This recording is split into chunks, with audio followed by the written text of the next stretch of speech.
Hello everyone, I am the storyteller and I am here to help you today. I know you use this video to fall asleep, so before that, like the video and subscribe to the channel. Also, where are you from and what time are you watching? Now get comfortable and relax. I remember the night's chill biting at my skin the moment I stepped onto the cobblestone walkway. The moon hovered behind thick streaked clouds, casting uneven shadows across the empty streets. My breath came out in small plumes of vapor, and an unsettling stillness hung in the air. Even the hum of distant traffic seemed muted, as if the city itself were holding its breath, waiting for something to slither out from the dark corners of its underbelly. I took a moment to steady myself, inhaling sharply and letting the cold air burn my lungs. I told myself that this was just another night, another tour through the lesser-known passages of our old district, another chance to share the stories I'd collected. Usually I feel an excited charge before telling my tales, but that evening, something about the silence felt heavier than usual. A prickling sensation crawled at the base of my neck, and I had to resist the urge to keep turning around. It was as if an unseen set of eyes rested upon me, waiting for me to entertain it. Yet I pushed through the unease, reminding myself that this was what I did for a living. I thrive on fear. Or at least I used to. There were 5 people in the group that night. They seemed eager enough, though a little unsure of what to expect. I saw the flicker of nervous smiles when they recognized me, the so-called master of local horror, the one who led these nocturnal excursions into the city's darkest legends. We started walking along the cracked sidewalk, our steps amplified by the emptiness around us. I told them we'd be visiting a series of sites rumored to be haunted or cursed, weaving my usual cautionary tales about unsolved mysteries, ghost sightings, and inexplicable phenomena. I always enjoyed the moment when the first goosebumps prickled my audience's arms. But that night, it was my own skin that felt clammy first. As we walked, I launched into my standard introduction, explaining how the city was built on layers of old secrets, how each dilapidated building had its own storied history.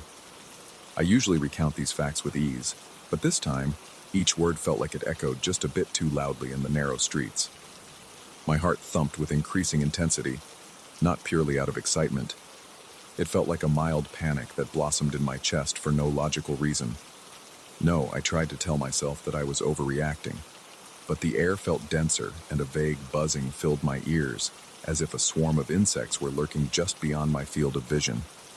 Midway through my recounting of an old urban legend, I noticed something out of the corner of my eye.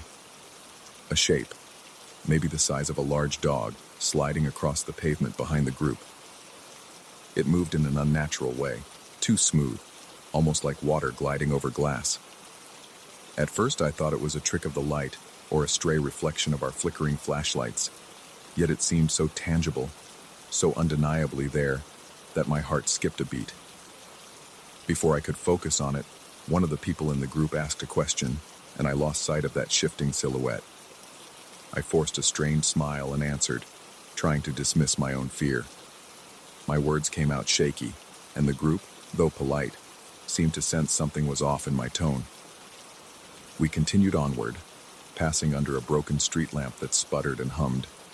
Shadows stretched unnaturally against the walls, and I felt my pulse slam in my ears, loud enough to drown out my own thoughts. My gaze kept darting back over my shoulder, as if I might catch the same shape skulking at the edge of the light. But each time I turned, it vanished, or at least hid itself well enough that I couldn't confirm its presence. My breathing turned shallow. I could almost taste the metallic tang of fear on my tongue. As the tour progressed, I delved deeper into stories about vanished residents and inexplicable markings found scrawled on old cellar walls. These were usually the tales that thrilled my audience the most. But now, every time I spoke about something chilling, I felt an electric jolt of anxiety slice through my body. My voice trembled, my palms began to sweat, and I couldn't shake the feeling that with each sinister detail I shared, something else was growing in the darkness. That's when I truly noticed it again, hovering on the periphery like a grotesque shadow. The shape had grown, no longer dog-like in its dimensions. It seemed larger, taller, more defined. Though it was still a contorted silhouette, I discerned a rough outline of limbs that weren't shaped like any human or animal I knew. It skittered along the ground, clinging to the gloom. I blinked hard, trying to clear my vision, but when I opened my eyes, it was still there, trailing behind the group like an unwanted guest. Yet none of the others even glanced back. They didn't react or scream. It was as if I were the only one capable of seeing it. My heart pounded erratically. My limbs felt cold. The dryness in my mouth was so pronounced that my tongue stuck to the roof of it. I lowered my flashlight, hoping to avoid casting a direct beam on the thing. An odd conviction formed in my mind. If I illuminated it, I'd see too much, and I wasn't sure my nerves could handle that. Instead, I tried to keep everyone moving, hinting that we should pick up the pace. The group complied, albeit with some confusion. They glanced at me, probably wondering why their normally calm guide was acting so restless. I recalled the rumors I'd heard, half believing they were pure myth. Legends speak of entities that latch onto terror like a parasite, thriving on the fear humans exude. I'd encountered countless bizarre stories in my line of work, but I'd always managed to separate fact from fiction. At least I thought I had. Yet the more I recounted horrifying events, the more distinct that thing became. A dreadful understanding dawned on me. It was feeding on the tension I was fostering. I tried to lighten the mood, sliding in a more humorous anecdote, hoping to diffuse the fearful energy. But the group had come precisely for the chills, and they weren't as engaged when I switched to lighter fare. So I found myself backtracking, returning to darker tales of headless apparitions and vengeful ghosts. As soon as I described those terrifying details, my eyes flicked to the silhouette again, and it had grown further, so much so that it looked like it was crawling upright, an outline of a torso swaying unnaturally, limbs too elongated for anything of this world. My skin went cold.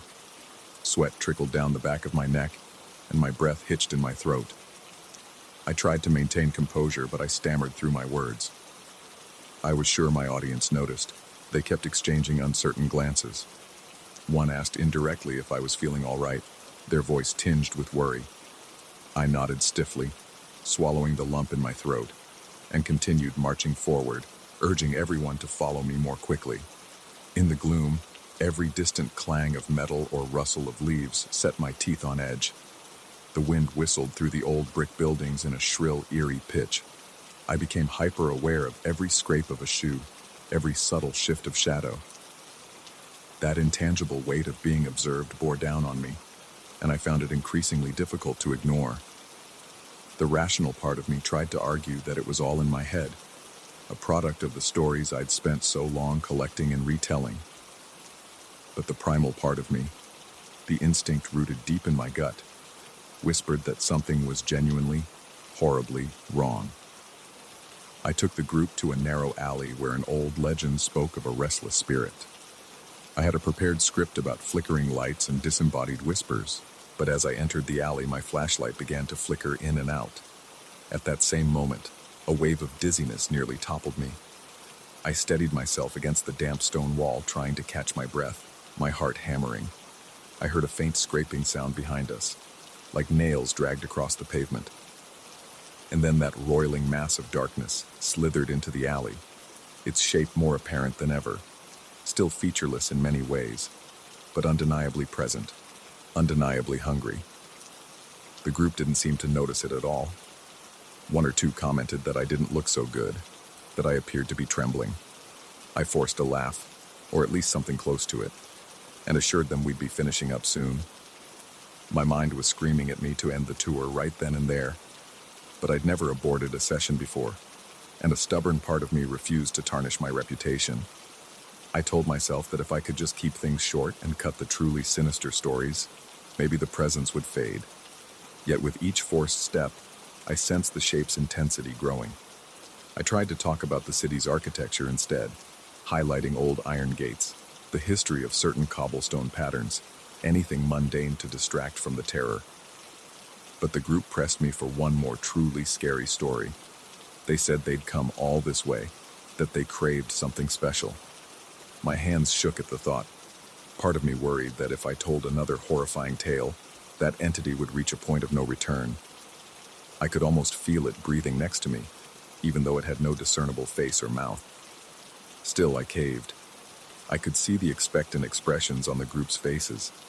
I was caught between my desire to please them and my overpowering dread of what might happen. So I relayed a final legend, the story of a haunting that supposedly originated in these very streets. My voice quivered as I described the alleged moans heard in the dead of night, the fleeting glimpses of a pale figure drifting past windows. Each word sent a tremor of fear through my own body. I tasted salt on my upper lip, realized I was sweating profusely in the chilly air. And then I saw it, standing at the mouth of the alley. The shape had twisted itself into a vaguely human outline, elongated arms ending in tapered points. Its torso looked as though it was flexing and contracting, feeding on every ounce of horror that radiated from me and the enthralled group. It was so close to us, yet the others remained oblivious.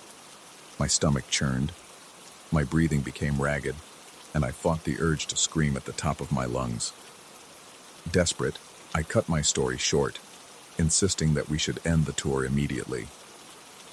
The group exchanged puzzled looks, but they followed me back onto the main street, heading toward the spot where we'd begun. I told them we'd revisit the stories another time, that I had just remembered an urgent matter. My voice trembled with barely suppressed panic, and my fingers felt numb against the flashlight. As we walked, I didn't dare look back again. The sense of a looming presence was overwhelming, and my skin crawled with every step.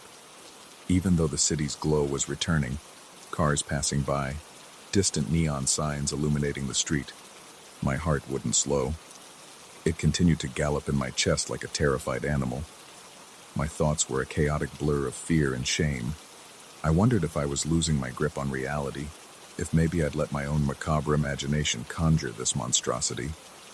Yet the memory of that thing was seared too deeply into my mind for me to dismiss it as mere hallucination. When we reached our final stop, I mustered a tense smile and thanked everyone for coming. I vaguely heard them commenting that the tour was unique, that they hadn't expected me to rush it. They offered polite farewells, and I nodded, my eyes darting to the dark spaces between the streetlights. Once they dispersed, I stood there alone, heart still pounding, the hairs on my arms standing on end. I realized I was practically trembling, my legs threatening to buckle beneath me. I glanced around, half expecting that horrific silhouette to appear again, fully revealed now that I'd told so many unnerving tales. But I saw nothing except the empty sidewalk and distant car headlights. The sense of being watched lingered, though, an itch at the back of my mind that wouldn't go away. I could still feel it. It was as though the entity were right behind me, centimeters from my shoulder, waiting for a chance to manifest in the open.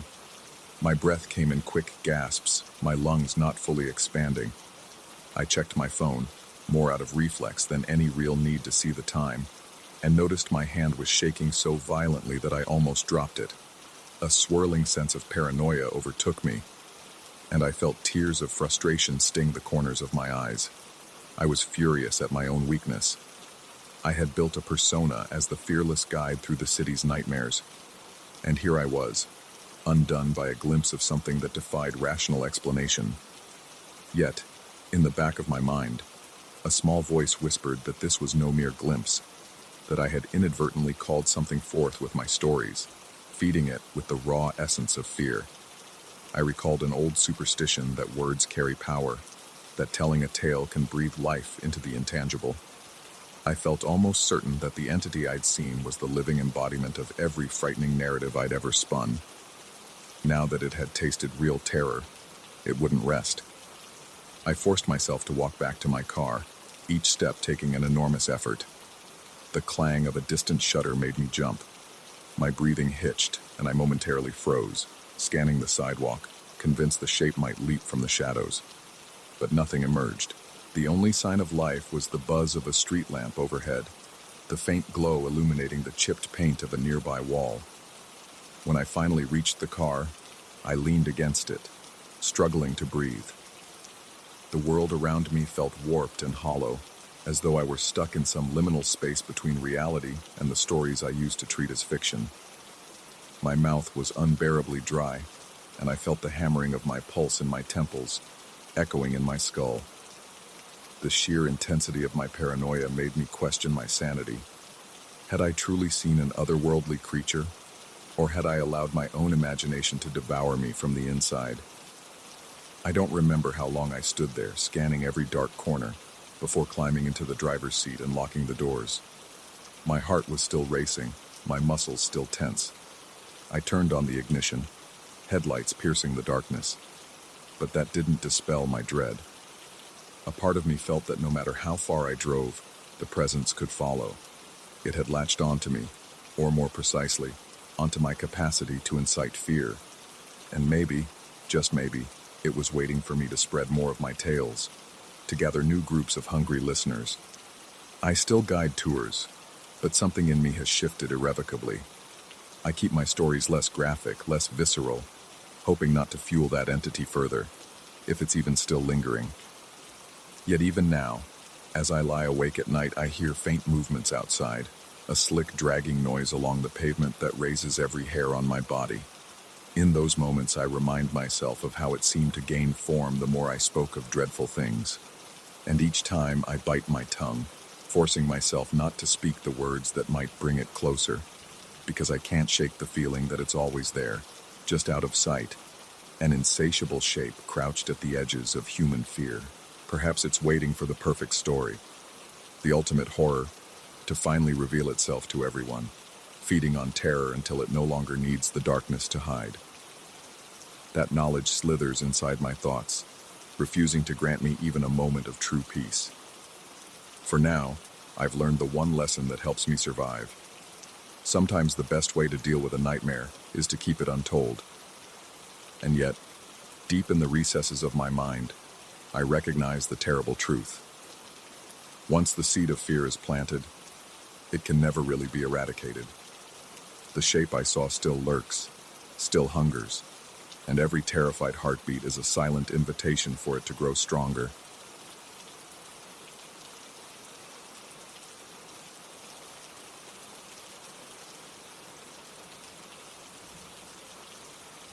The moment I arrived at the old chalet, a biting chill clung to the air, and every gust of wind rattled the loose shutters like desperate fingers trying to pry their way inside. Even from the threshold, I sensed something was wrong, an unease beyond the expected isolation of a remote mountain village. The creaking floorboards beneath my feet almost seemed to groan in protest at my presence, as if the entire structure resented my intrusion. I could smell ancient wood and damp stone, the unmistakable aroma of a place that had been forgotten for too long. I took a shaky breath and closed the front door, my heart pounding with a vague dread I couldn't yet explain. My decision to settle into that chalet stemmed from a need to escape the suffocating stress of city life.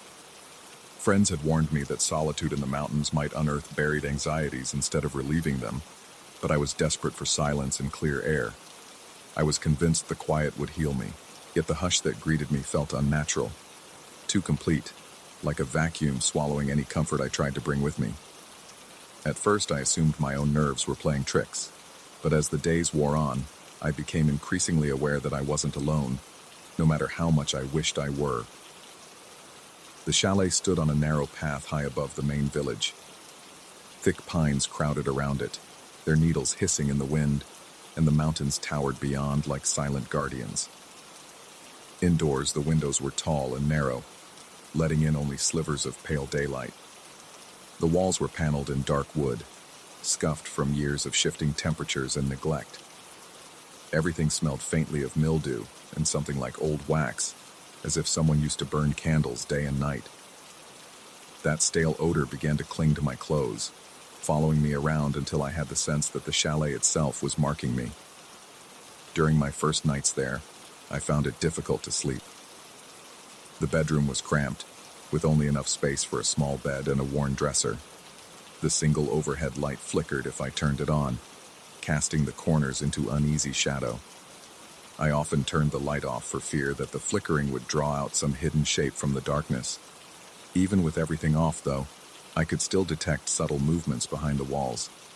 It started with faint creaks I tried to dismiss as the natural settling of old wood. But soon, those sounds became more distinct.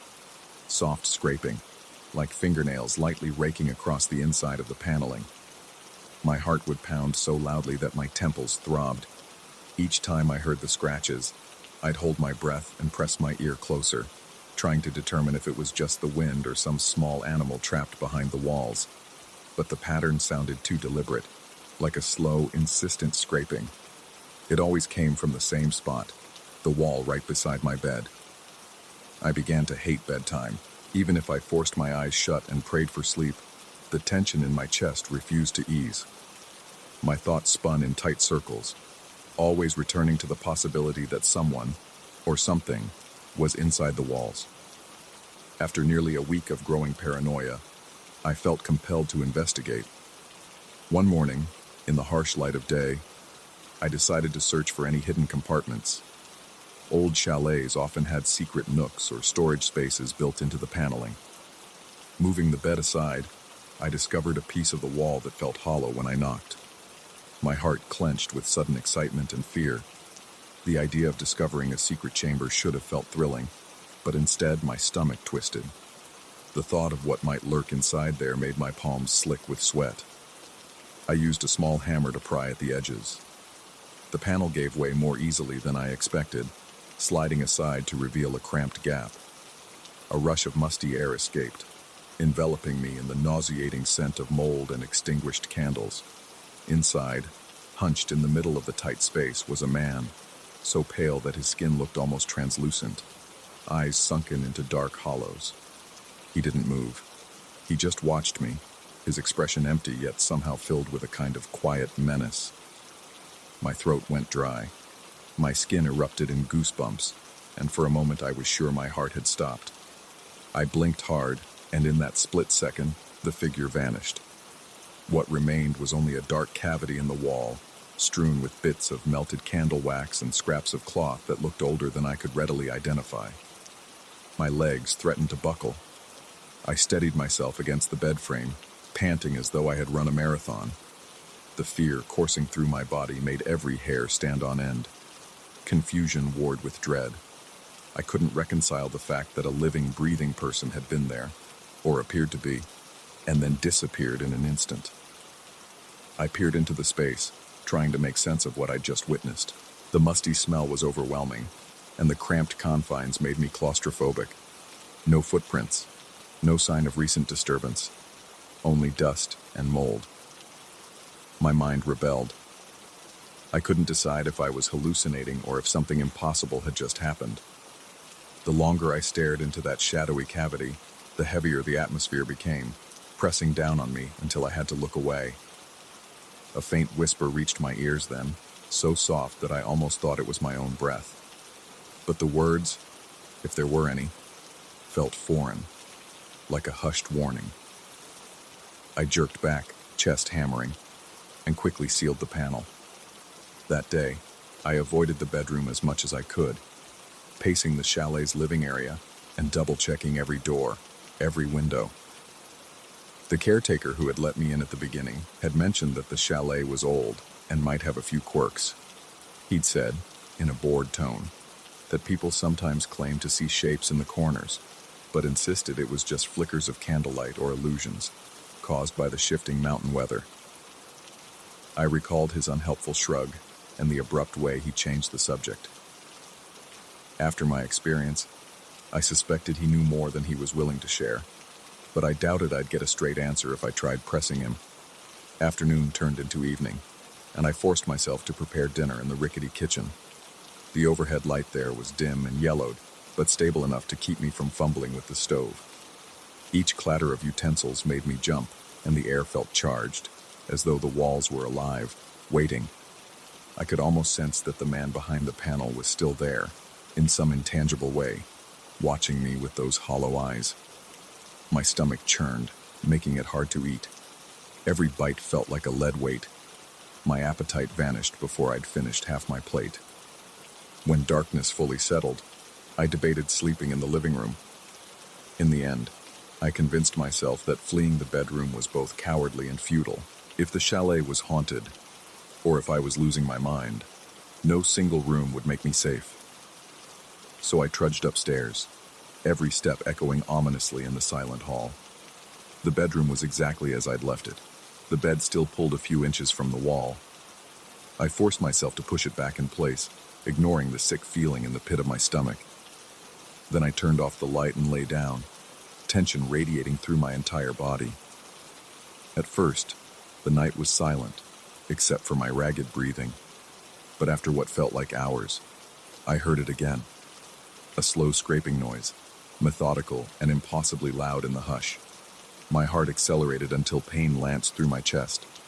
I imagined fingernails sliding across wood from inside that hidden space.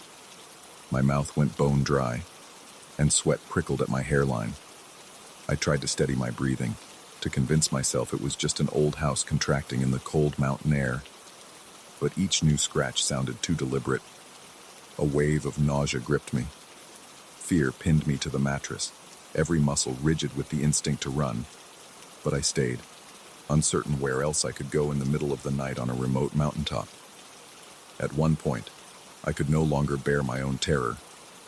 I threw off the blankets, snatched a flashlight from the side table, and yanked the panel open, determined to confront whatever lay beyond. The narrow beam illuminated dust motes swirling in the stale air. The interior space looked as it had earlier, empty, neglected, with no sign of an intruder.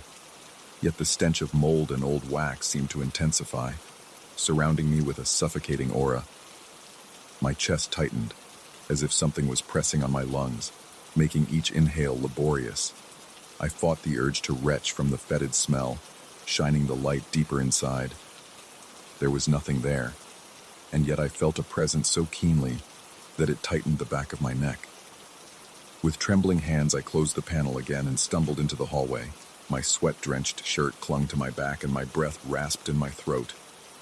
A swirl of dizziness swept over me, forcing me to brace against the wall. In that moment, I questioned my sanity. How could I be sure of anything I'd seen? Perhaps isolation and stress had conspired to create a vivid hallucination. But the physical details were too sharp, too haunting. The memory of that pale face was burned into my mind, every hollow contour impossibly clear. No nightmare could replicate the jarring realism of that encounter. Days passed in a haze of paranoia. I jumped at every creak, every rustle of wind against the windows. My own footsteps on the floor felt alien, as though I were a trespasser who had no right to be there. The caretaker eventually stopped by to check on me, asking, in a perfunctory way, if everything was all right. I told him about strange noises, but I omitted the detail of the man in the secret space. He merely shrugged again and muttered that old chalets have their secrets. I asked if he'd ever found hidden compartments or discovered old inhabitants. He paused, looking vaguely uncomfortable, and then responded vaguely about rumors and whispered stories.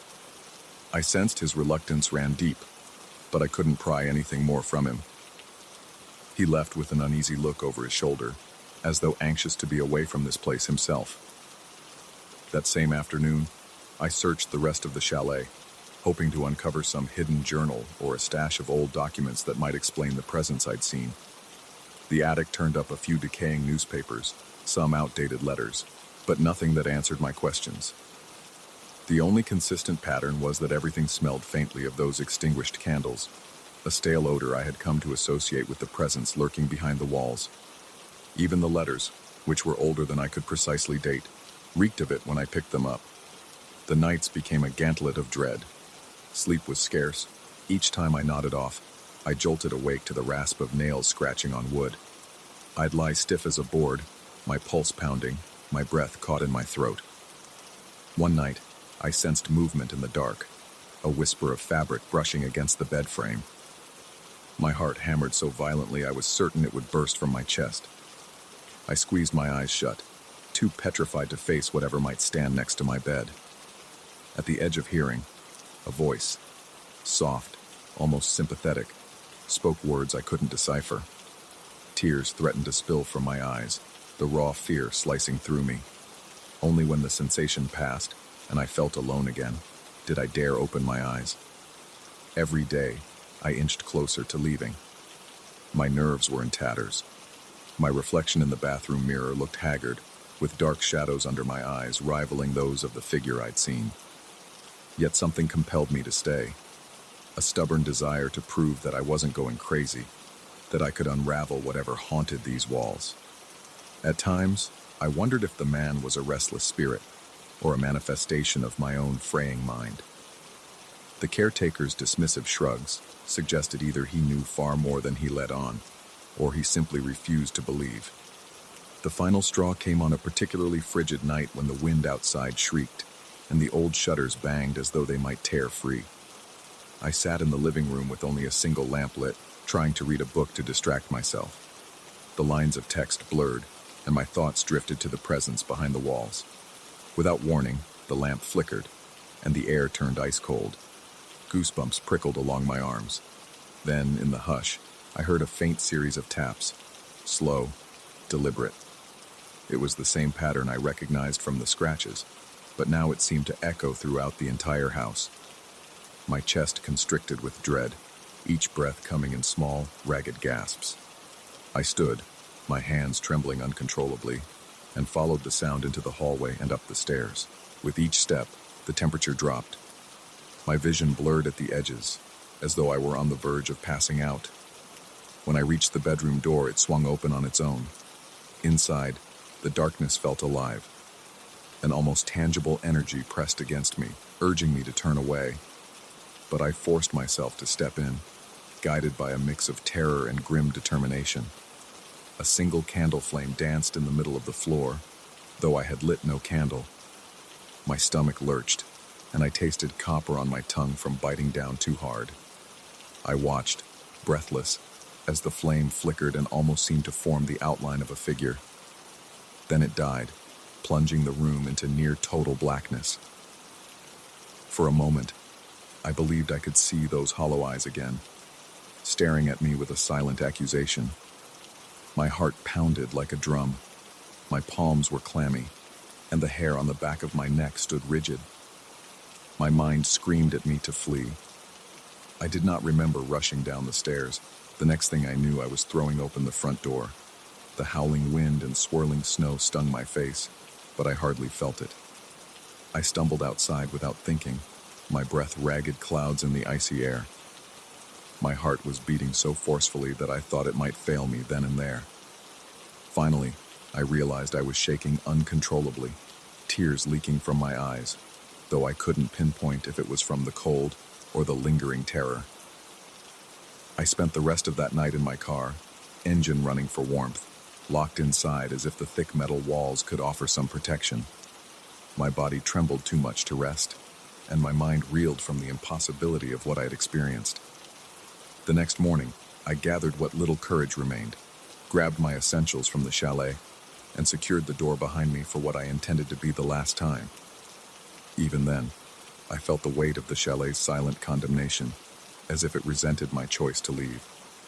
Every nerve in my body told me it was the right decision. Ultimately, I fled the mountain village and found a modest place in a different region, determined to bury the memories of that chalet. Yet despite the miles I put between me and those haunted walls, the smell of mold and spent candles sometimes creeps into my nostrils out of nowhere. Late at night, if I lie awake in a dark room, I occasionally hear soft scratches just at the edge of hearing, and my heart gallops in fresh terror. I cannot prove that man ever existed, or that the ghostly candle flame was real. Sometimes I doubt myself, thinking I succumb to isolation-fueled madness. Other times the memory is so lucid that I can almost see his hollow eyes again. I've tried to explain the experience to a few people, always in indirect terms, testing their reactions. But no one has offered a rational explanation that satisfies me. Neither do they believe in something supernatural. So I endure the echo of that fear alone. Even now, the memory of that hidden panel and the vacant, sunken gaze follows me wherever I go. If I catch a glimpse of my reflection in a dark window, I sometimes startle, fearing I'll see him behind me, or that my own eyes will bear the same empty sockets. And in those moments I realize that no matter how far I run, I left part of myself in that chalet, the part that trembles in the silence, convinced that some hidden presence still lurks in the walls, waiting to be discovered and acknowledged. I escaped physically, but the disquiet remains like a scar on my soul. The chalet's hush was never comforting. It was an unforgiving void, revealing layers of horror I wish I could forget. Every breath I take still feels tainted by that stale candle scent, a relentless reminder that not all silences are peaceful, and some secrets are best left sealed away.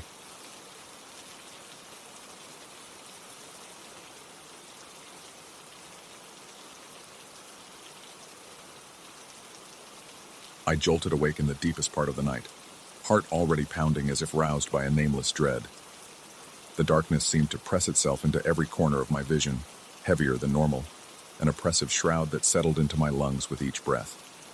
A single pale beam of moonlight cut through a gap in the curtains, illuminating tiny dust motes drifting in the stale air. Something felt wrong. My pulse throbbed in my temples, and a wave of nausea twisted in my stomach.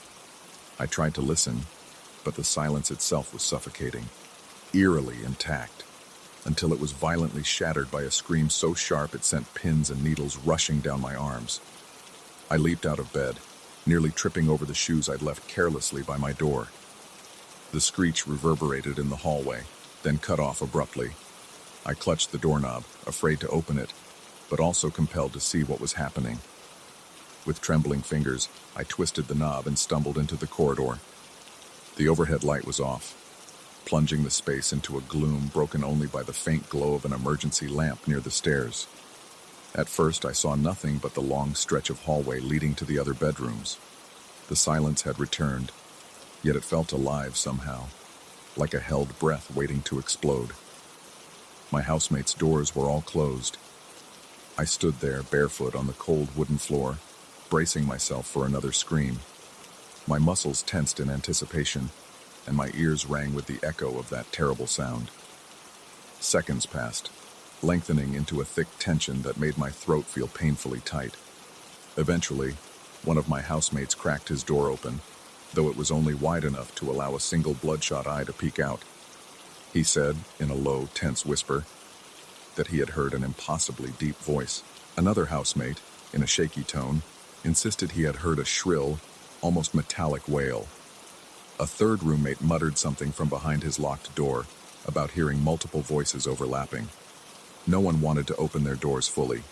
It was as if the hallway itself was now off limits, tainted by the unearthly resonance. From that night onward, the house changed. At first, it was only these sporadic screams, piercing the stillness at odd hours, sometimes near dawn, sometimes just after midnight. We each became reluctant guardians of our own fears, rarely speaking about these occurrences. In a shared kitchen, someone would mention being awakened by that noise and shudder, or another might rub his arms as though trying to dispel a lingering chill. But the more it happened, the more we realized that we weren't even hearing the same sound. My personal experience would be a single high-pitched shriek, while my neighbor across the hall would swear he heard something guttural and bestial. Our nights became a patchwork of uncertain illusions, each person convinced of a different horror, even though we all shared the same walls. Soon the screams started overlapping, echoes that came from different empty rooms as if multiple creatures were shrieking in tandem. We would all rush out to find nothing, not a single clue that might explain who or what was making those noises. Yet the sudden bursts of wailing never failed to set my heart hammering against my rib cage. My mouth would go dry, and sweat would bead on my forehead, trickling down my temples. The realization that these sounds came from empty rooms was more unsettling than if we had found an actual person in distress. At least that would have given us something tangible to confront. Then came the night I saw that strange shadow. It was late, past 2 a.m., when I found myself lying in bed, exhausted but unable to drift off. My eyes felt gritty, and a persistent headache throbbed behind them. I was about to get up to get some water when I heard something bump against the wall outside. My heart lurched. Gathering the meager courage I had, I crept to my door and cracked it open just a sliver. That was when I noticed a flicker of movement in the hallway. It looked like a dark shape, a blur that darted from one side to the other, as though crossing from my roommate's door toward the stairwell. It was fast and oddly angular, lacking the smooth outlines of a human body. I inhaled sharply, my breathing already ragged. The shape paused briefly, its form quivering in the weak light of the corridor. My eyes struggled to focus, and a chill took hold of my spine. The figure seemed to tilt its head as if acknowledging my presence, or maybe mocking my attempt to remain hidden. Then, as quickly as it had appeared, it bolted toward the kitchen. I stepped out, my knees shaking, and followed it with hesitant steps. Each footstep landed with a hollow thump on the floorboards. The entire house felt charged, the very air prickling against my skin. Even the usual buzzing of the refrigerator or the humming of nearby traffic seemed muted, drowned by the electric current of some intangible force. Arriving at the kitchen, I froze. No lights were on, and in the faint reflection of the outdoor lamp through the window, I saw the counters and table, empty, untouched. Yet the place didn't feel vacant. It was as though something stood right in front of me, panting just out of sight. My arms broke out in goosebumps, and every hair on the back of my neck stood at attention. I could swear I felt warm breath grazing my face, though the air was still. A sudden wave of nausea hit me. I wanted to call out to see if anyone or anything would respond, but I couldn't make a sound. My vocal cords seemed locked in terror. Slowly I backed away, trying not to make any abrupt movements.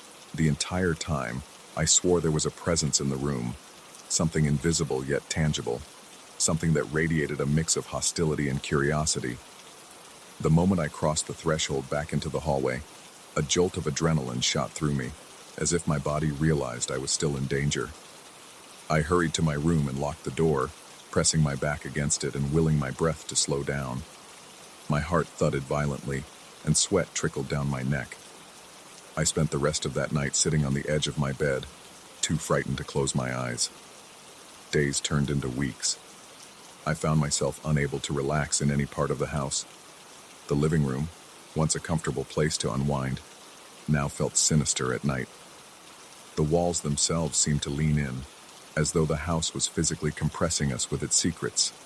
The floorboards creaked more than ever, and there was a constant sense of being watched from every window and doorway. I'd walk down the hall at midday, convinced I felt footsteps behind me. My heart would pound, and I'd spin around with sweaty palms, only to find nothing there. Then, seconds later, another set of creaks would echo from the floor, mocking my paranoia. My roommates also showed signs of strain, though we discussed it sparingly. One of them mentioned in a subdued tone that he felt like someone was rummaging through his belongings when he wasn't in his room, but he never caught anyone in the act. Another confided that he'd begun waking up with scratch marks on the walls near his bed. He insisted he had no memory of making them himself. Our collective nerves were frayed, our interactions minimal and tense. We hardly ate together anymore, preferring the dubious safety of our locked bedrooms. The nightmares became relentless. Visions of disjointed shadows swirling around me, faceless shapes pressing in, their screams merging into a crescendo that left me gasping. I'd wake up drenched in sweat, my heart hammering and my stomach twisted. Sometimes it was so intense that I questioned if I was truly awake afterward, because the house's darkness often felt like a continuation of the dream. All the while, the screams continued. In the thick of the night, multiple voices, or at least multiple pitches, would erupt from vacant rooms, the laundry area, the storage closet, even the attic. We tried leaving lights on, but they flickered and died, as if the house was rejecting any attempt to illuminate its hidden corners. We considered calling the police, but what could we say? That we were being tormented by invisible shapes and disembodied screams that sounded different to each of us. The thought of trying to explain that made my stomach churn with embarrassment and fear. Besides, we couldn't shake the feeling that no one else could help us. The entity, or whatever was manifesting these phenomena, seemed bound to the house, and therefore to us. One late afternoon, I wandered into the living room, hoping a little sunlight might alleviate my nerves. The shadows were long, cast by the sinking sun through the tall windows. As I settled onto the worn-out sofa, I noticed a strange reflection in the blank television screen. It looked like a silhouette standing behind me, motionless. My heart seized. I could feel my breath catch in my throat. I turned around in a panic, but there was nothing there, just an empty space near the bookshelf. Yet the reflection remained, faint but present, like a stain of darkness that refused to vanish. My skin crawled with the sensation of unseen eyes trailing over me. I clenched my fists, trying to steady my trembling. My instincts screamed at me to leave the room, but I forced myself to stay, wanting to see if it would move or fade.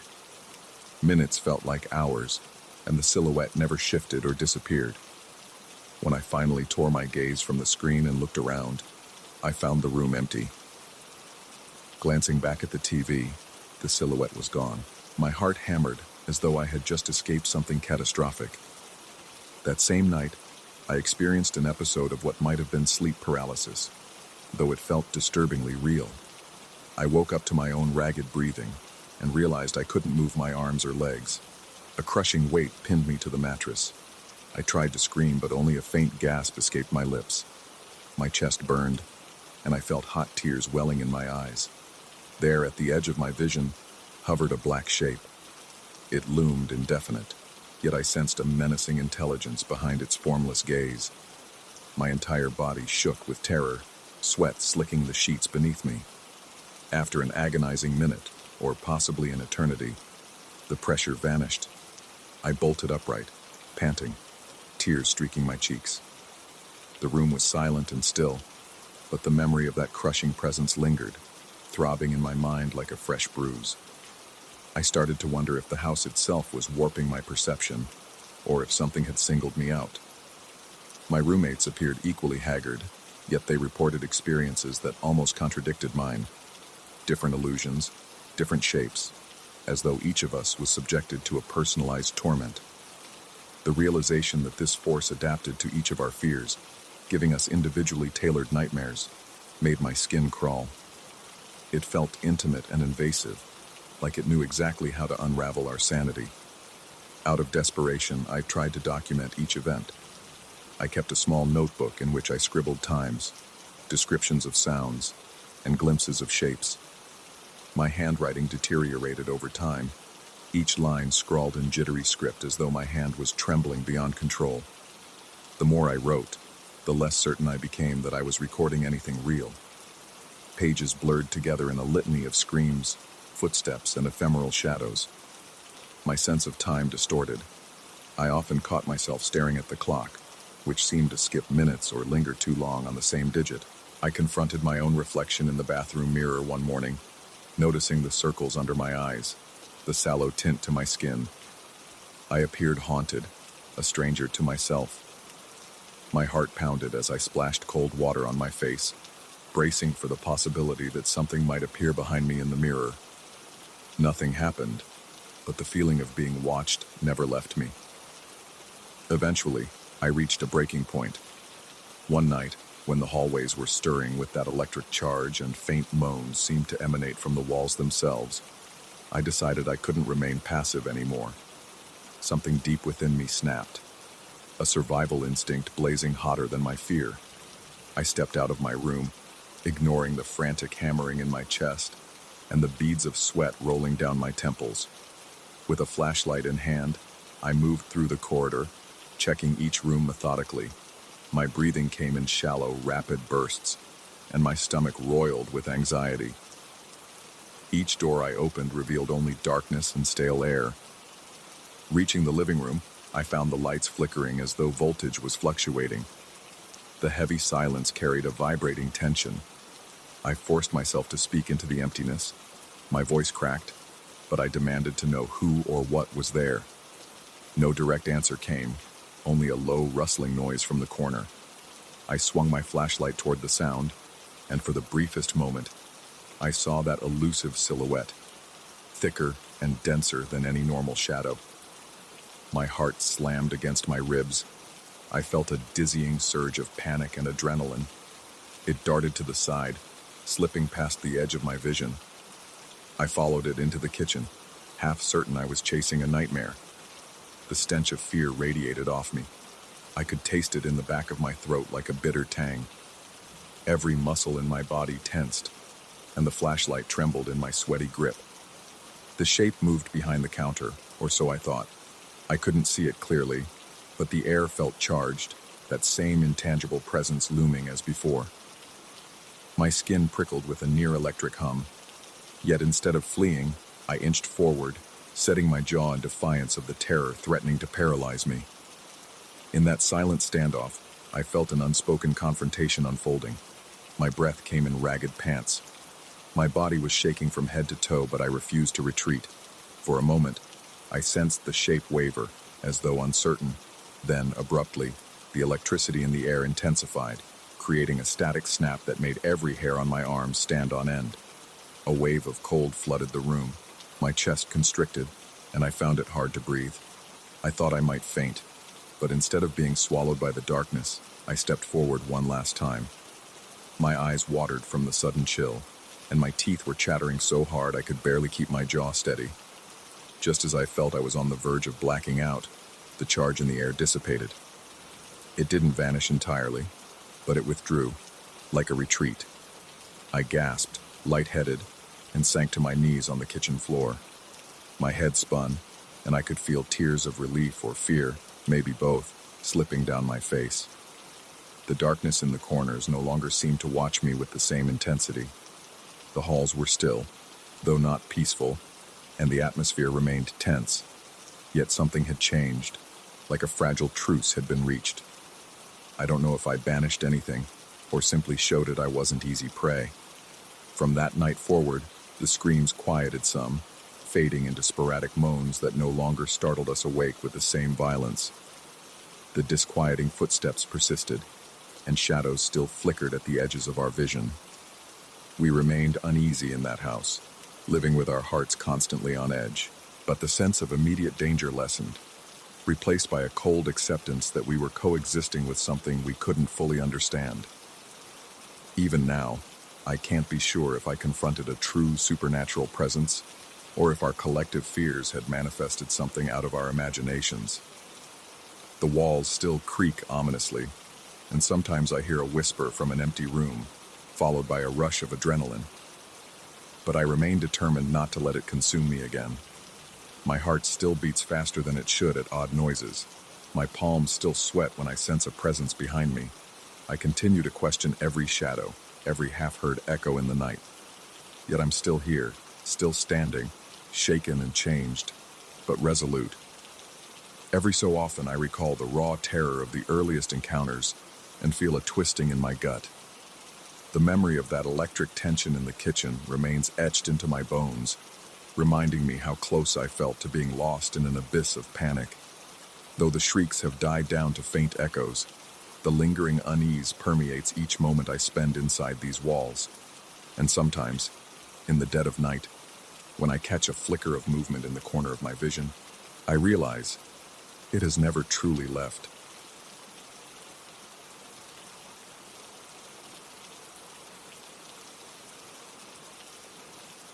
I remember the night I arrived at the cabin as if it were still etched on the back of my eyelids.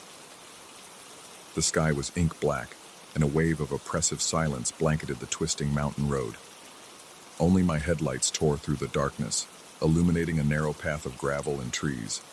The air had a thickness that pressed against my skin, making it hard to breathe.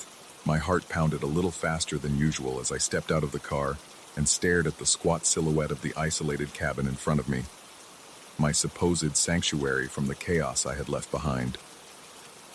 Yet from the very first moment, I sensed something in the night. Something that watched, something that waited. When I turned the key in the lock, the cabin door opened with a groan so pronounced it made my stomach clench. I was instantly overwhelmed by an indescribable heaviness inside the place, like stepping into a tomb that had been sealed for decades. The single overhead bulb provided feeble light, casting quivering shadows across the floor. I felt that if I stayed quiet enough, I might hear the walls inhale and exhale around me. It was a bizarre thought, but I shrugged it off as exhaustion. After all, I had come here to escape my spiraling life, a life weighed down by personal failings and regrets that had finally driven me to seek solitude in a remote mountain cabin. Little did I know that the real torment was only beginning. It was a modest space, more rustic than I expected. A small wood stove in the center served as the main heating source. The bedroom occupied one corner, separated from the living area by a thin partition. I could see faint outlines of dusty furniture, a table, two rickety chairs, a creaking sofa with faded upholstery, and a shelf holding a few old books. Outside, towering pine trees and jagged mountain slopes framed the clearing where the cabin stood. The nearest neighbor was over a mile down a winding dirt road. I had hoped isolation would offer me clarity, give me a place to recover from my personal crises, problems I prefer not to detail, but they had reached a point where I needed absolute solitude. That first night, I noticed nothing beyond a few creaks. I figured every cabin had its share of settling noises, wooden beams contracting in the cold, wind tapping on loose boards. My exhaustion finally took over, and I collapsed onto the narrow bed in the corner. When I woke the next morning, faint sunlight managed to break through the thick trees, and for a moment, I allowed myself a bit of hope. Despite the claustrophobic atmosphere, I told myself that this cabin was my fresh start. Then came the second night. I'd been sitting at the table, finishing a makeshift dinner of canned soup. The wind howled outside, scraping branches against the walls. The sound was almost rhythmic. I told myself it was natural, that of course a remote mountain cabin would be subjected to the whims of gusty weather. But as I was about to extinguish the lantern and go to bed, I heard something else. Footsteps, slow and deliberate, crunching over gravel that lined the edge of the clearing. My heart nearly beat out of my chest. Gripping the edge of the table, I strained my ears, holding my breath so I wouldn't miss a single clue. Footsteps, yes, someone was outside. Or something was. I rushed to the window, pressing my face close to the cold glass. The moon was out, casting an anemic light on the clearing. The dark outlines of the pines swayed like silent sentinels in the breeze. I saw no figure, no motion beyond the trees. Yet the crunching continued, circling the cabin. In a single impulsive moment, I flung the door open and shouted for whoever was there to show themselves. My voice echoed and then died, swallowed by the stillness. I walked around the perimeter, shining the weak beam of my flashlight onto the ground, searching for footprints.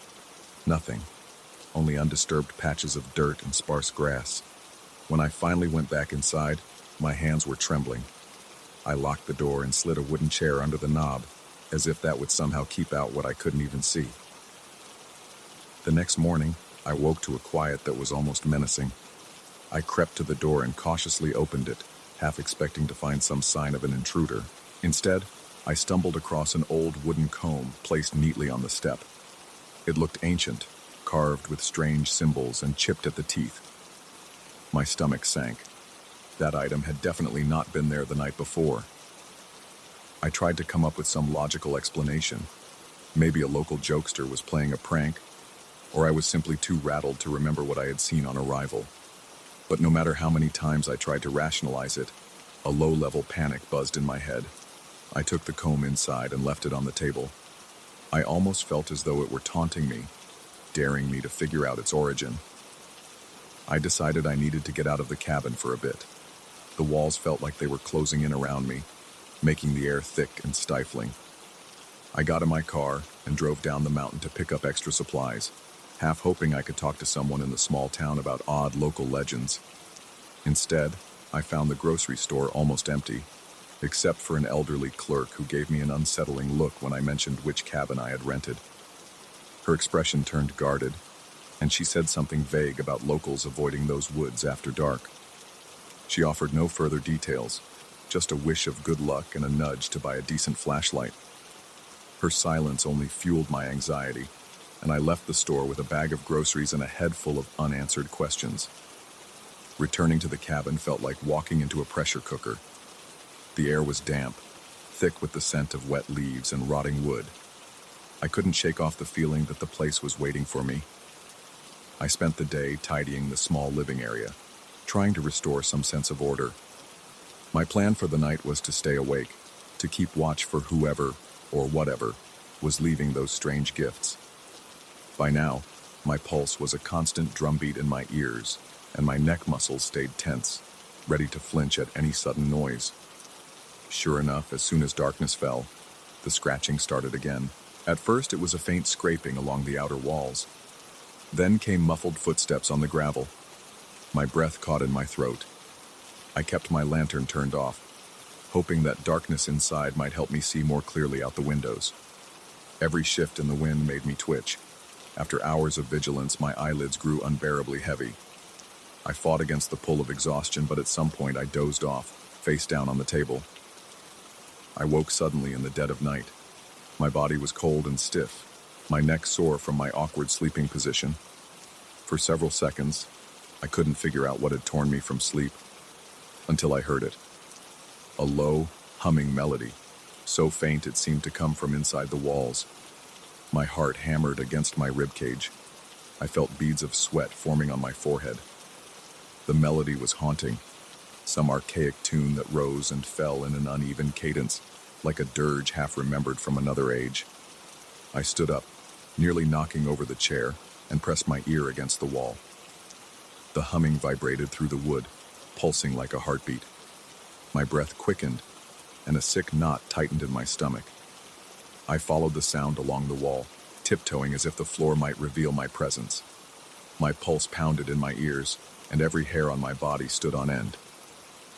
Eventually, I ended up at a corner where the humming seemed strongest.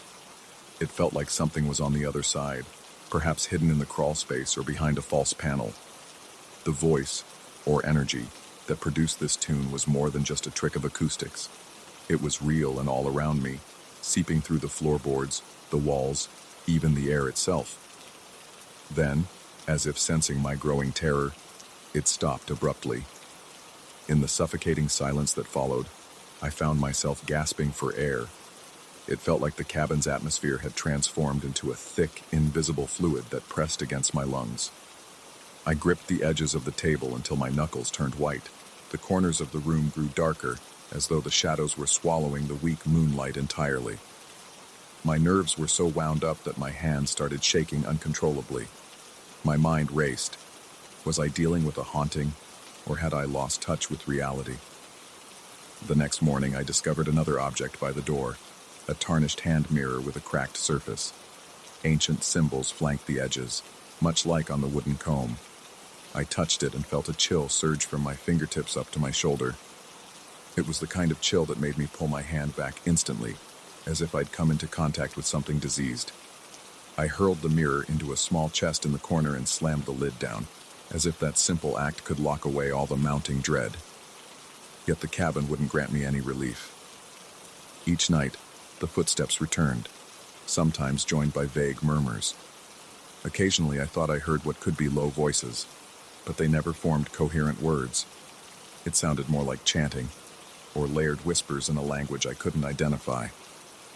I'd feel my heart pound harder each time, a cold sweat forming on my brow as I rushed from window to window trying to spot whoever was outside.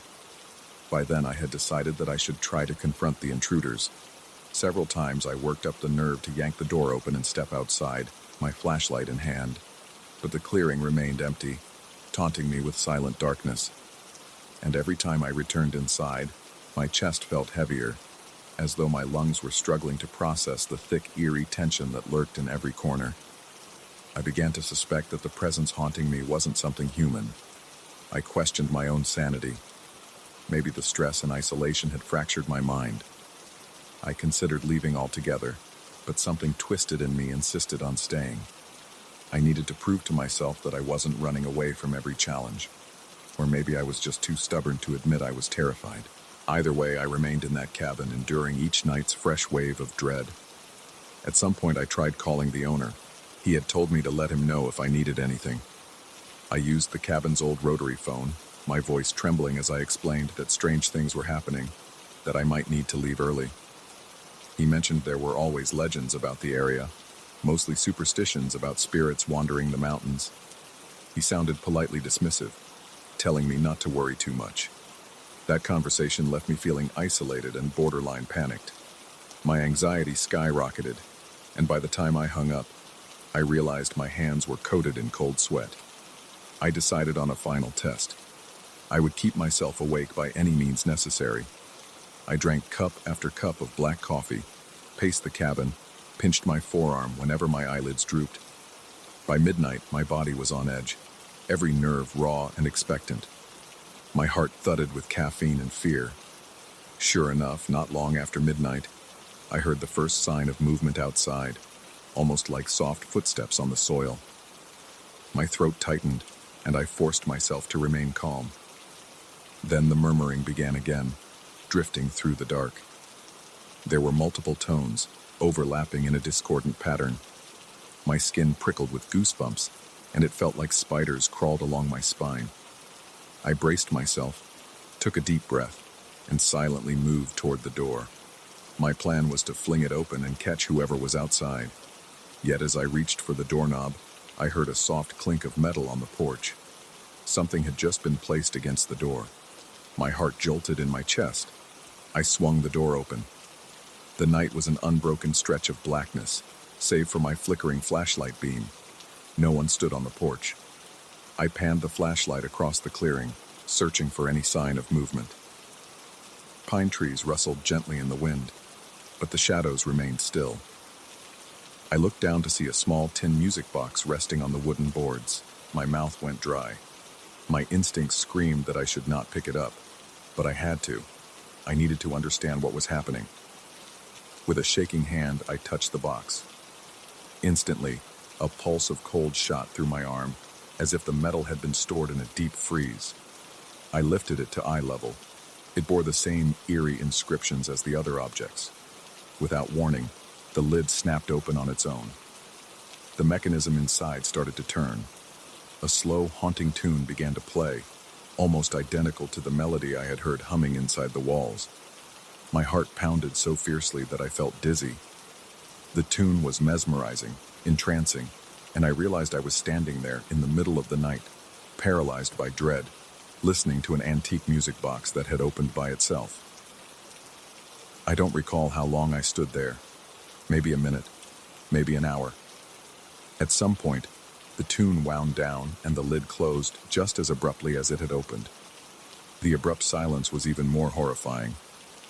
I felt the presence again, an invisible weight pressing on me from all sides. My vision blurred, and a piercing headache shot through my temples. My breathing grew labored, as if the very air had turned to sludge. A flicker of primal survival instinct kicked in, and I forced myself to move. I went inside and shoved the tin music box into the same chest where I had placed the mirror. My thoughts were racing, and my entire body shook as if I'd been standing in a storm. I realized then that I had to leave.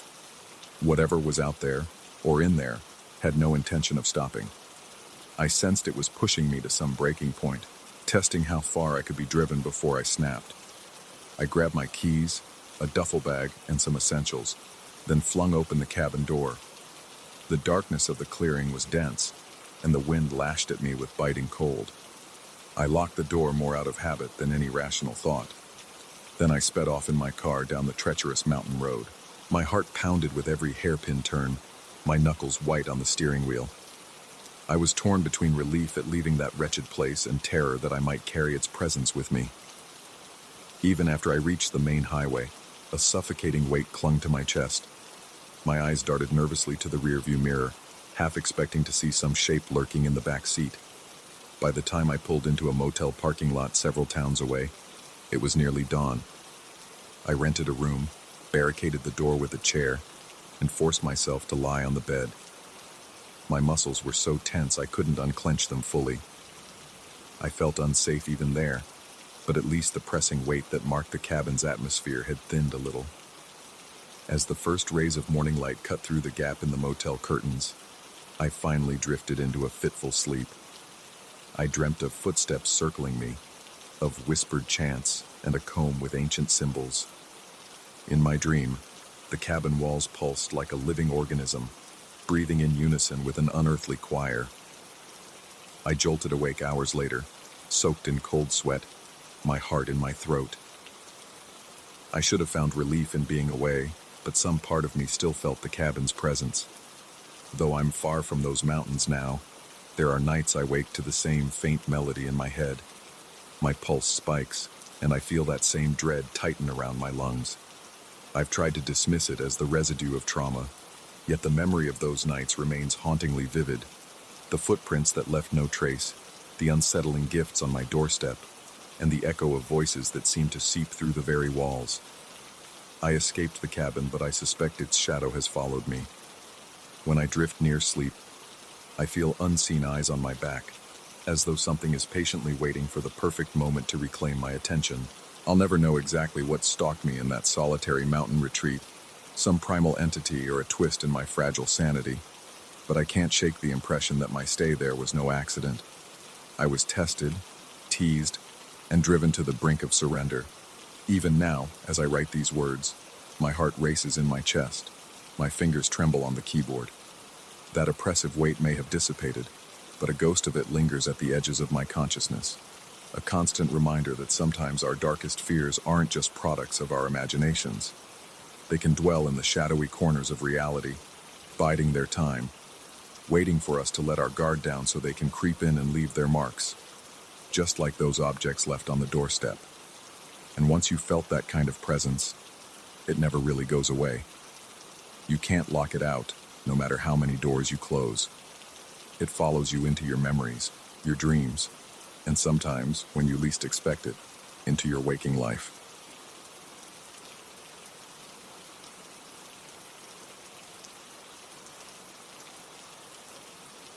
There is a hush that blankets the forest at night, a silence so taut it cuts into the mind. Even the crickets seem hesitant to break it, as though they sense an unseen presence waiting beyond the trees.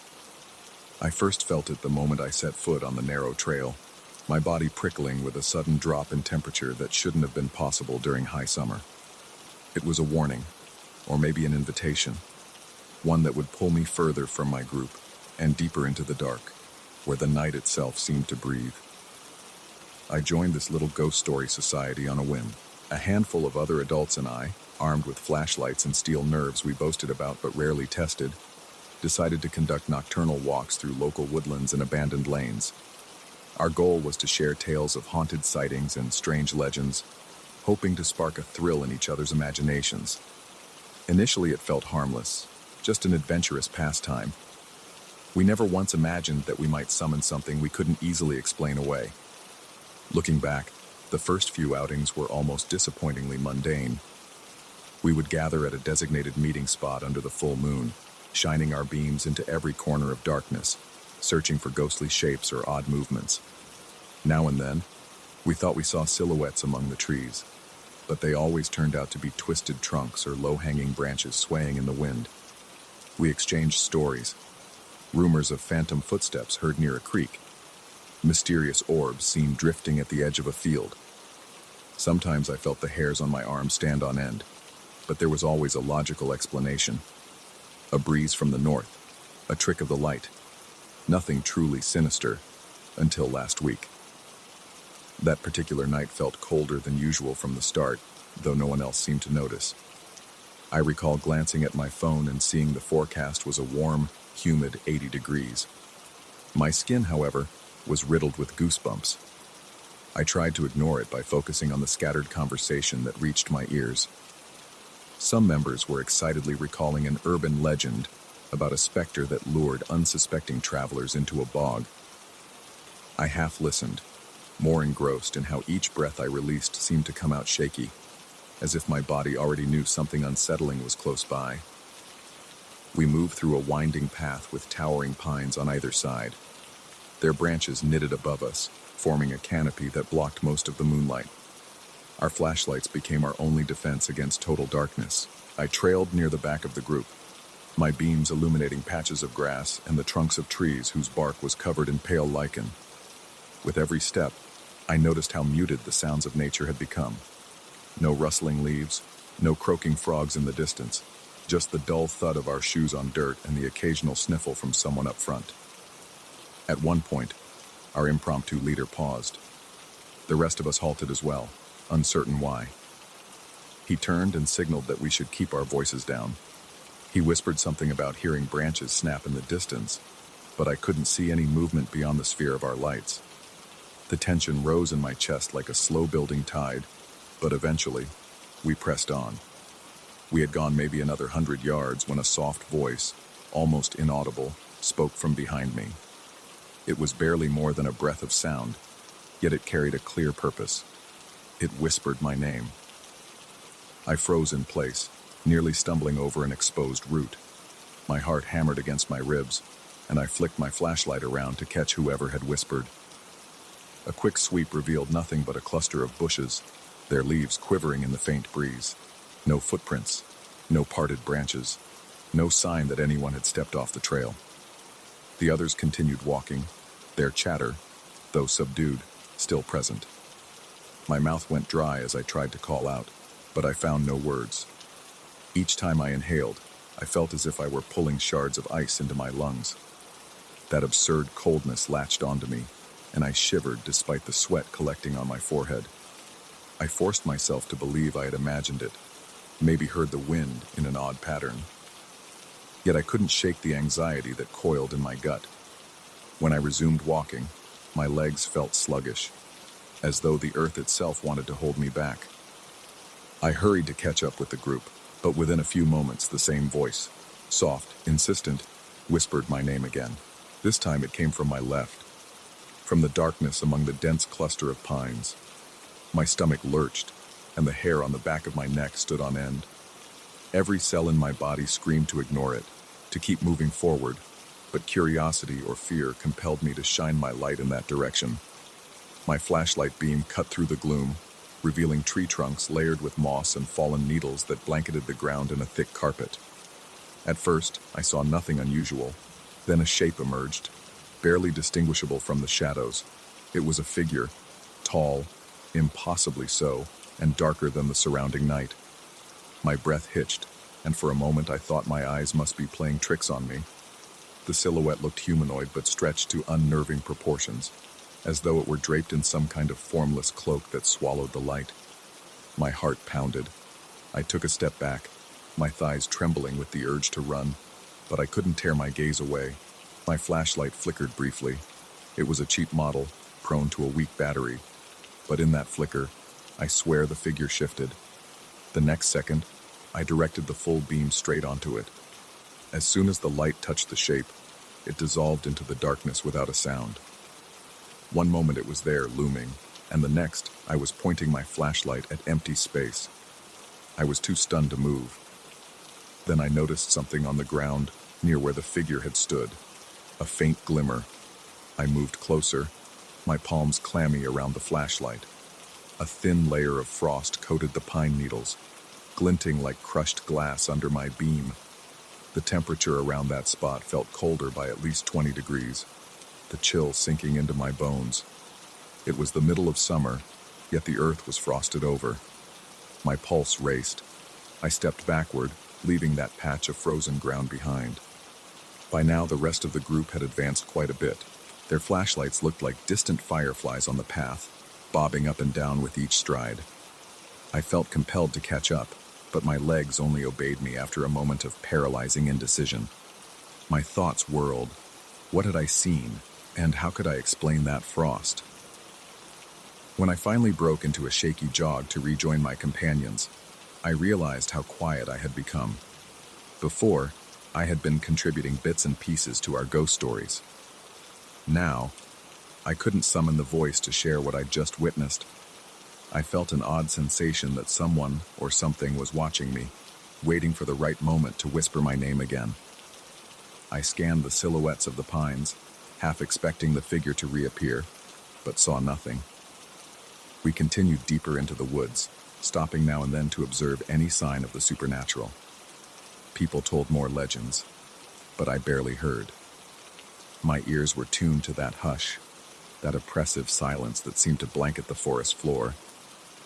On several occasions, I detected faint rustling behind me, just beyond my flashlight's reach. Every time I spun around, I found only empty darkness. While the group paused to examine a curious shape carved into the trunk of an ancient oak, I stood apart from them, scanning the dark for movement. My breath was shallow. My chest felt tight. It wasn't merely fear. I felt singled out by this presence. It had called my name. It had revealed itself to me, and my instincts screamed that it wanted more. The dryness in my throat intensified, and I tried to swallow down the lump that had formed. Sweat trickled down my temples, even as goosebumps prickled my arms. The contradictory sensations of hot and cold collided within me, leaving me dizzy and disoriented. One of the others muttered that we should move on before we lost our nerve. Though I barely heard the words, the shift in our group's energy was clear. We trudged onward. The trail began to descend into a shallow valley, where the trees grew thicker. The canopy was so dense that almost no moonlight penetrated. Our flashlights flickered across tangles of roots and rotting logs, and for a moment, I thought I saw that same silhouette weaving between the trunks. I pointed my beam, but it was gone. I was left with the flicker of my own heartbeat in my ears. As we progressed, small details started piling up, each one amplifying my sense of dread. I noticed wet footprints that led off the path and faded into a patch of ferns, though no one in our group had stepped there. I smelled an acrid, metallic tang in the air. I heard a twig snapping too close to be brushed off as my imagination. Each new disturbance chipped away at my composure until I felt on the verge of panic. My fellow walkers muttered anxiously among themselves. One of them mentioned how the forest felt strangely quiet, but no one else admitted to seeing anything beyond the ordinary shadows. I remained silent about the towering figure in the frost, partly because I feared they wouldn't believe me, and partly because saying it out loud might summon it again. My mind whirled with paranoid thoughts. Perhaps this presence had singled me out deliberately. Perhaps it wanted to draw me away from the group into the deeper blackness of the woods. We reached a small clearing where we typically paused to share the spookiest story of the night. Normally, it would be a moment of camaraderie, but now, I found myself standing rigidly at the edge of the circle, scanning the perimeter of trees with trembling flashlight in hand. The circle felt claustrophobic, though we were in an open space. Every muscle in my body tensed, and my fingers ached from gripping the flashlight so tightly. My heart thrummed with an urgent staccato beat, as if it might explode at any second. Someone recounted an old folktale about a restless spirit haunting these woods, but it sounded hollow to me. My thoughts were too busy rehashing the image of that tall, opaque shape, how it vanished without a single noise, and how it left behind a swath of ice in defiance of the summer heat. My legs jittered with nervous energy, wanting to either run or confront it, anything to break the mounting tension. Then, right in the middle of the folktale, I heard my name once more. It was the same hushed whisper, so close it brushed my ear like a chill wind. My entire body locked up. Time seemed to slow, my pulse roaring in my ears. The clearing around me faded into a blur of faint flashlights, and all I could sense was that voice, beckoning me yet again. My skin crawled, and the fine hair on my arm stood at attention, electrified by dread. No one else reacted. They continued listening, oblivious. The whisper was meant for me, and me alone. I turned, shining my flashlight toward the source of that soft call. At first, I saw only layered shadows behind a cluster of birch trees, but as my eyes adjusted, I caught sight of that figure standing just beyond the flickering boundary of light. It was still impossibly tall, its features a hazy void. I swallowed hard, every breath rattling in my chest. We locked eyes, or I thought we did, though I couldn't see any features. Yet I felt its stare boring into me. My instincts told me to flee back toward the group, to stand among them where safety in numbers might protect me. But I felt pinned by the figure's presence, as though an invisible force pressed on my lungs. I tried to take a step, but my knees nearly buckled. The figure lifted a spindly arm, or what might have been an arm, and gestured deeper into the forest. I didn't follow. Fear sliced through me like a blade, and I backed away unsteadily until I stumbled against a stump, nearly falling. Suddenly, someone in the group noticed my distress. They rushed over, shining their flashlight on me, asking if I was okay. I didn't respond directly. I only muttered that something was out there, that I'd seen it again. When they aimed their beams at the spot where my gaze was fixed, the figure was gone, leaving only the whisper of wind through the pines. Yet, as before, the ground in that spot glimmered with pale frost. This time, more of the group saw it. A hush fell over everyone. Before panic could set in, we collectively decided to head back, to retrace our steps to the cars. Nobody said it outright, but the unspoken agreement was that we'd had enough for one night. My legs shook as we ascended the trail we had earlier descended. Every sound, every snap of a branch made me whip around, convinced the figure was behind me. Even though we were in a group, I still felt singled out, as if I wore a target on my back. By the time we reached the trailhead, my lungs burned from shallow, rapid breaths. My shirt clung to my torso, soaked with cold sweat. My stomach churned uneasily. Yet once we broke out into the open parking area, the stifling sense of being watched lessened. It was like crossing an invisible barrier that the presence either couldn't or wouldn't cross. A faint warmth returned to the air, banishing that eerie chill. I parted ways with the group in near silence, none of us certain what we had encountered. They seemed eager to offer rational explanations, maybe a weird atmospheric anomaly or a trick of the moonlight. I nodded along but felt none of their relief. Deep down, I knew I hadn't imagined it. That whisper had spoken my name with purpose. That shape had singled me out. Driving home, I replayed the night's events in my mind. The frost in the middle of summer, the towering figure dissolving into thin air, the hush that swallows every sound, the insistence in the whisper that bore my name.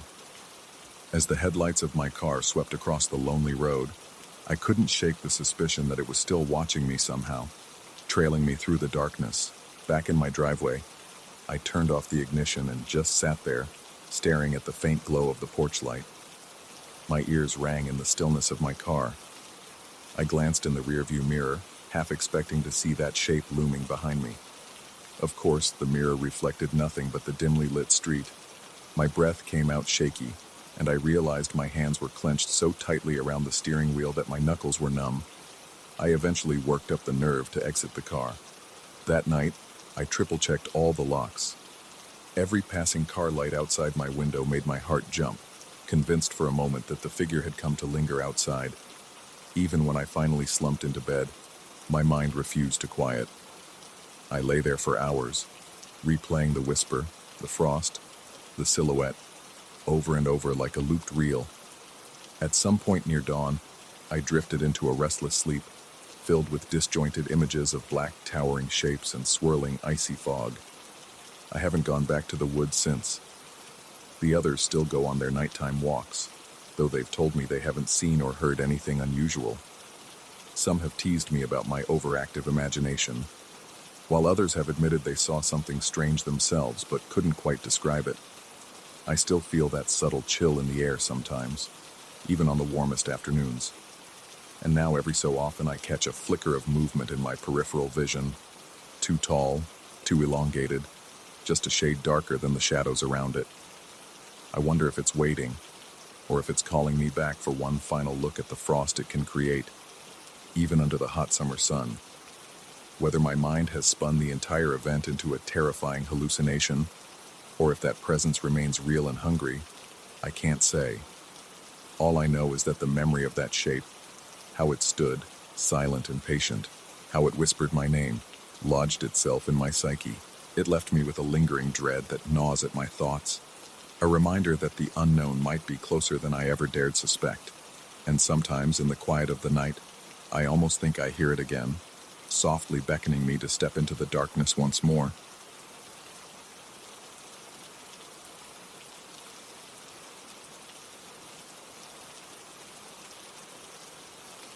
The rustling of leaves in the darkness always set my nerves on edge, but that particular night, the sound felt unnaturally sharp and menacing, like something waiting just behind the veil of shadows. I could feel it in my chest, a prickling alarm that made my heart hammer against my ribcage. I remember slowing my pace for a second, shining my small flashlight into the thick underbrush. The narrow beam cut through the blackness, revealing a bramble of twisted branches and damp foliage. Nothing moved, yet the uneasy feeling refused to leave. It was as though the woods themselves were holding their breath, waiting for me to go deeper, daring me to take just one more step. I began my late-night runs a few weeks ago, hoping to clear my mind after hectic days at work. The forest trail was near my house, a narrow path winding through ancient pines and oaks, the moon barely penetrating their lofty crowns. Usually I found it peaceful. The cool air, the rhythmic crunch of gravel underfoot, and the faint chirping of nocturnal creatures used to be calming. But on that night, every snap of a twig felt amplified. Every hoot of an owl made me jump. I thought I was just tired, that maybe I'd had a stressful day. Little did I know, it was only the beginning of an experience that would make me question everything I thought I understood about reality. I kept running despite my pounding heart, determined not to let paranoia win. My breathing was still steady, but each inhale felt sharp, as if the temperature were plummeting the further I went.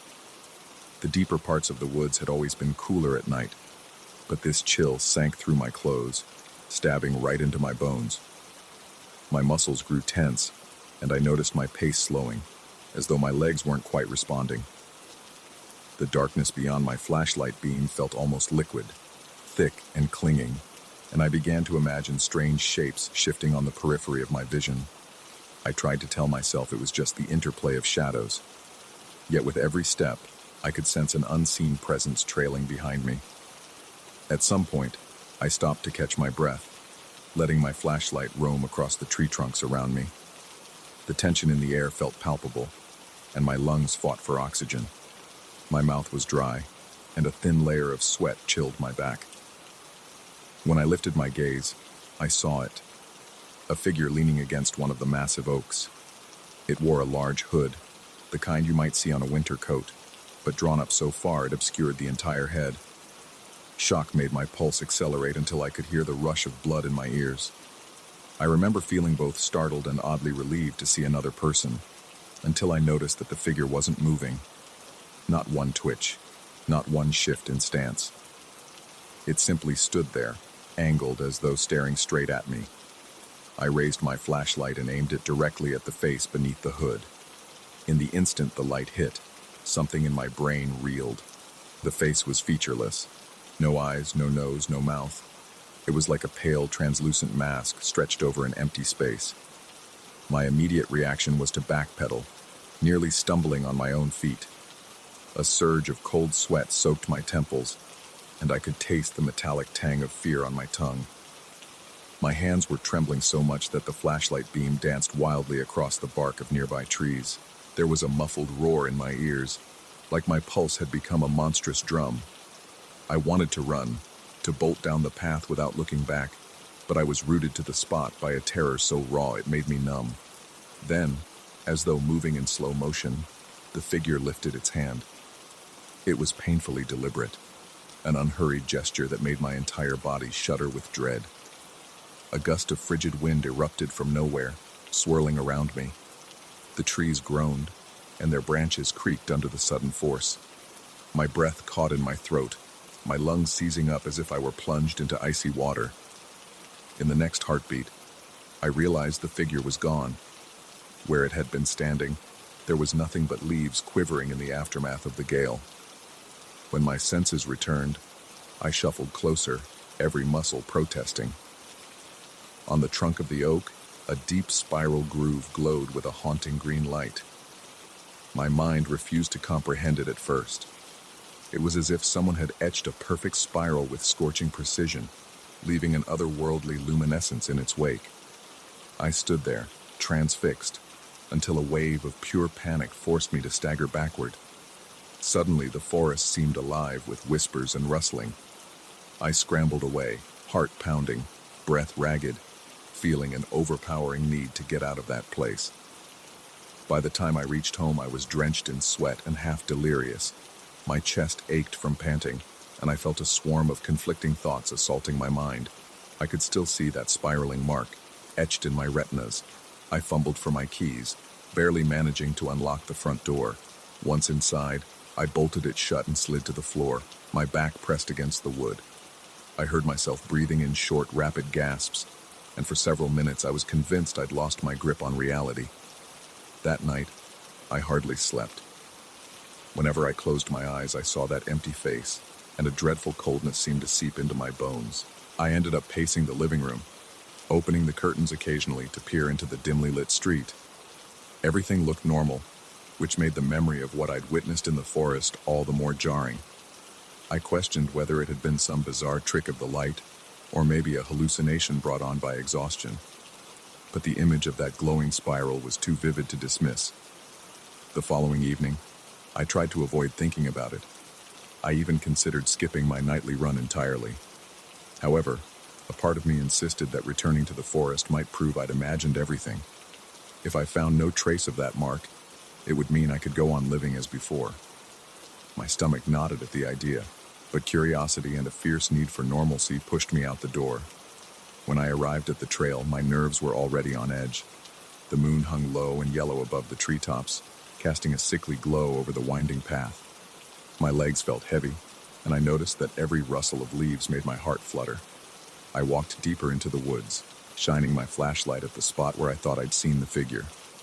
My skin prickled at the memory, and I half expected to see that hooded shape materialize in the beam. But there was nothing except the tall oak trees standing like silent sentinels. My breath caught when I finally saw the trunk that had been marked. The same spiral pattern was still there, carved into the wood, but now it looked blackened and raw, no longer glowing.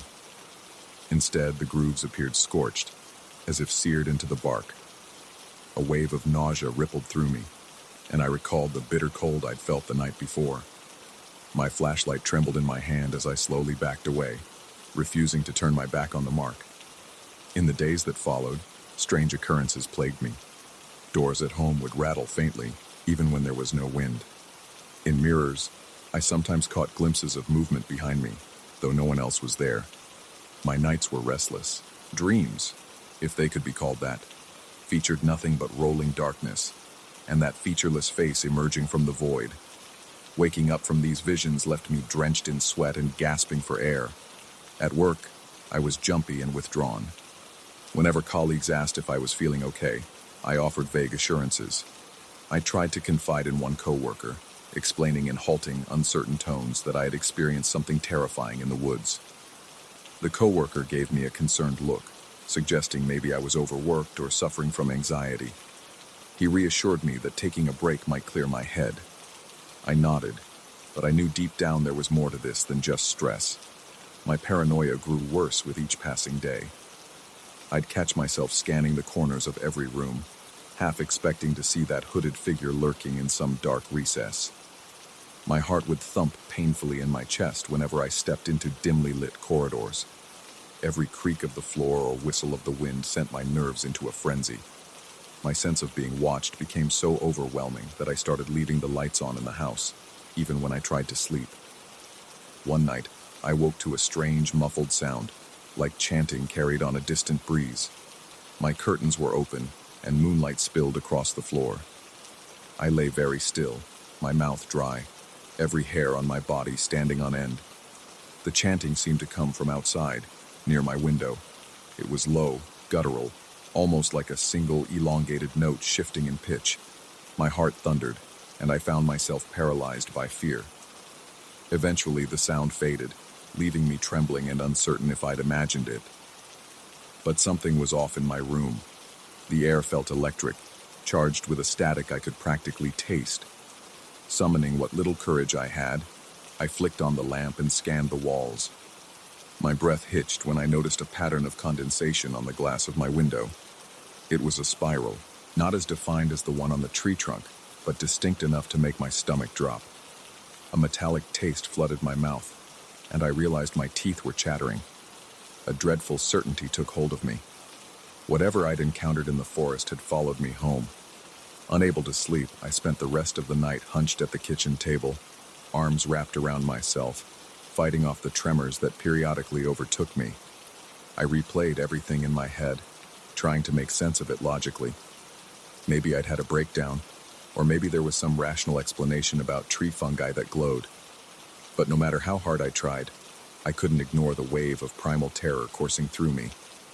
My mind roamed back to that sound I'd heard, that cold wind, and the absence of any human features beneath that hood. In a desperate bid for clarity, I went online to research local folklore, hauntings, anything that might explain a mysterious hooded figure or a glowing spiral mark. My eyes burned from staring at the screen for hours in the dim light. I found scattered accounts of people in other regions witnessing strange apparitions, shapeless silhouettes that vanished into the dark, or unknown forces carving symbols into trees. But there was no definitive explanation. It only stoked my unease, fueling the idea that I had stumbled onto something far beyond my comprehension. Several nights later, I found myself pacing around my living room, heart pounding, sensing that familiar wave of dread intensifying. My reflection in the darkened TV screen looked gaunt, eyes sunken. Suddenly, I felt an unearthly chill slither across the back of my neck. The temperature in the room plummeted, and my breath came out in small white puffs. The overhead light flickered, then dimmed to a sickly glow. My pulse raced, and every muscle tensed as I slowly turned. It was standing at the far edge of the room, barely visible, a shape more like a smudge in the air. I could make out the hood and the suggestion of that blank face, though it wavered like a reflection on disturbed water. My flashlight was on the coffee table just a few feet away, but my limbs felt like lead. The figure, or whatever it was, seemed to stretch an arm forward, and the cold radiating from it nearly took my breath away. My skin erupted in goosebumps as I staggered backward, colliding with the wall. Without daring to breathe, I fumbled for the flashlight, my sweaty fingers slipping on the smooth surface until I managed to grab it. When I flicked it on, the beam instantly stuttered, as though some force drained its power. Yet I still saw the figure blur and fade, as if it were recoiling from the light. A surge of primitive terror sent me lurching toward the hallway. My heart pounded so violently that I thought I might collapse. Adrenaline roared through me as I escaped into my bedroom and slammed the door. I stood there in the pitch black, flashlight clutched to my chest, panting as quietly as I could. I half expected the door to burst open or the walls to peel away. Minutes stretched into hours, and the suffocating cold slowly receded. When the first gray light of dawn filtered through the blinds, I finally dared to creep back out. The living room was empty, but a lingering chill drifted through the air, and the overhead light was completely dead. The memory of that flickering silhouette haunted every corner of my mind. I decided I couldn't go on like this. My rational side insisted I needed to confront whatever was happening, or at least face the place where it all began. An odd resolve took hold of me, tinged with desperation. The forest was the source of this nightmare, and if there was any chance of freeing myself, I believed the answer lay among those ancient trees. That evening, I steeled myself, dressing in warm, layered clothes. Each step toward the trail felt like a march to an unknown doom, my sweat already slick on my palms. The sky was overcast, so any moonlight was choked off by the heavy clouds. My flashlight was new, more powerful, but the beam seemed pitiful against the gaping darkness. The air was unnaturally still, and every footstep echoed too loud in my ears. As I approached the oak with the spiral mark, a nauseating wave of déjà vu washed over me. The bark looked diseased, the spiral now a crusty lesion glistening in the gloom. My stomach lurched, and I felt a deep sense of foreboding. Then I heard it, a faint rustling that didn't match the wind. Something was moving in the undergrowth, circling, probing the edges of the clearing. My chest constricted with fear, and my breathing became shallow. I shone the flashlight in every direction, half expecting to see that void-like face floating in the beams. A sudden gust of icy wind whipped past, almost knocking me off balance. My breath caught in my throat as I pivoted, scanning for movement. And then, at the corner of my eye, I caught a glimpse of the hooded figure. It stood next to another tree, partially hidden by shadows. Although I could barely make out its form, I sensed it was watching me with an intensity that defied explanation. My body shook with adrenaline, and my mind screamed at me to flee. Yet, something in me refused to give in this time. My voice came out in a hoarse whisper, though I did not direct it at the figure so much as at the entire haunted forest. I demanded to know what it wanted, my words trembling with fear but also laced with a desperate determination. The figure did not speak. Instead, the air crackled with a sharp, static hush. My flashlight began to flicker, and I felt the same paralyzing chill I had experienced in my living room. I closed my eyes, forcing myself to stand my ground. My heart hammered furiously, and my breathing was ragged. but I fought the urge to run. Gradually, the cold receded. When I opened my eyes, the hooded figure was gone. In its place, the spiral carved into the oak began to glow with that eerie green light once more, flickering like an ember. Then it dimmed, fading into the bark until only a faint outline remained. For a moment, I just stood there, reeling in shock. My body was shaking all over, and I realized I was silently sobbing, the tears hot on my cheeks despite the cool air. Some primal part of my mind sensed that the entity, or force, had receded, perhaps temporarily. I refused to linger any longer in that clearing. With trembling steps, I made my way back, stumbling along the path until I finally reached my car. Even now, I'm not sure what happened that night. The spiral remains on the tree, though it no longer glows when I pass by in daylight. I've stopped running in the forest at night altogether, yet I cannot say I am free of fear. At home, I no longer feel that suffocating presence as intensely, and the strange noises have dwindled to occasional knocks or faint drafts. But every now and then, I catch a hint of movement in the corners of my vision, or I sense a breath of cold at my back. I've learned to live with the unsettling knowledge that there are things in this world far beyond my understanding. The experience marked me, as surely as that spiral was etched into the oak's bark. I suspect my life will never be entirely normal again, and there is a peculiar unease in the quiet moments, as if some door has been cracked open, one I can't fully close. Perhaps the hooded figure accomplished what it intended, a subtle, lingering intrusion into my perception of reality. And though I escaped the forest with my life, I cannot escape the eerie feeling that I walked away with something else, a brush with the unknown that refuses to let me go.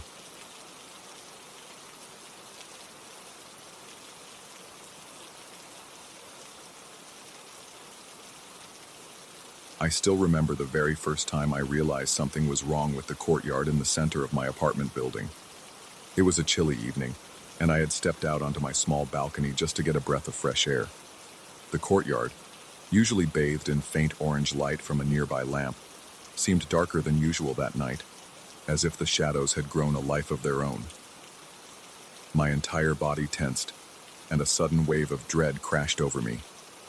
It was an unsettling start, like some primal warning that the air was tainted. I should have turned away then, closed the balcony doors, and never looked back. But I didn't. I live on the 4th floor of an aging complex, built around a rectangle of open space that everyone calls the patio. During the day, it's nothing special, just a few potted plants and a bench. At night, though, it transforms into something else entirely. Every night I see silhouettes wandering there, as if they're a secret gathering of souls displaced from time.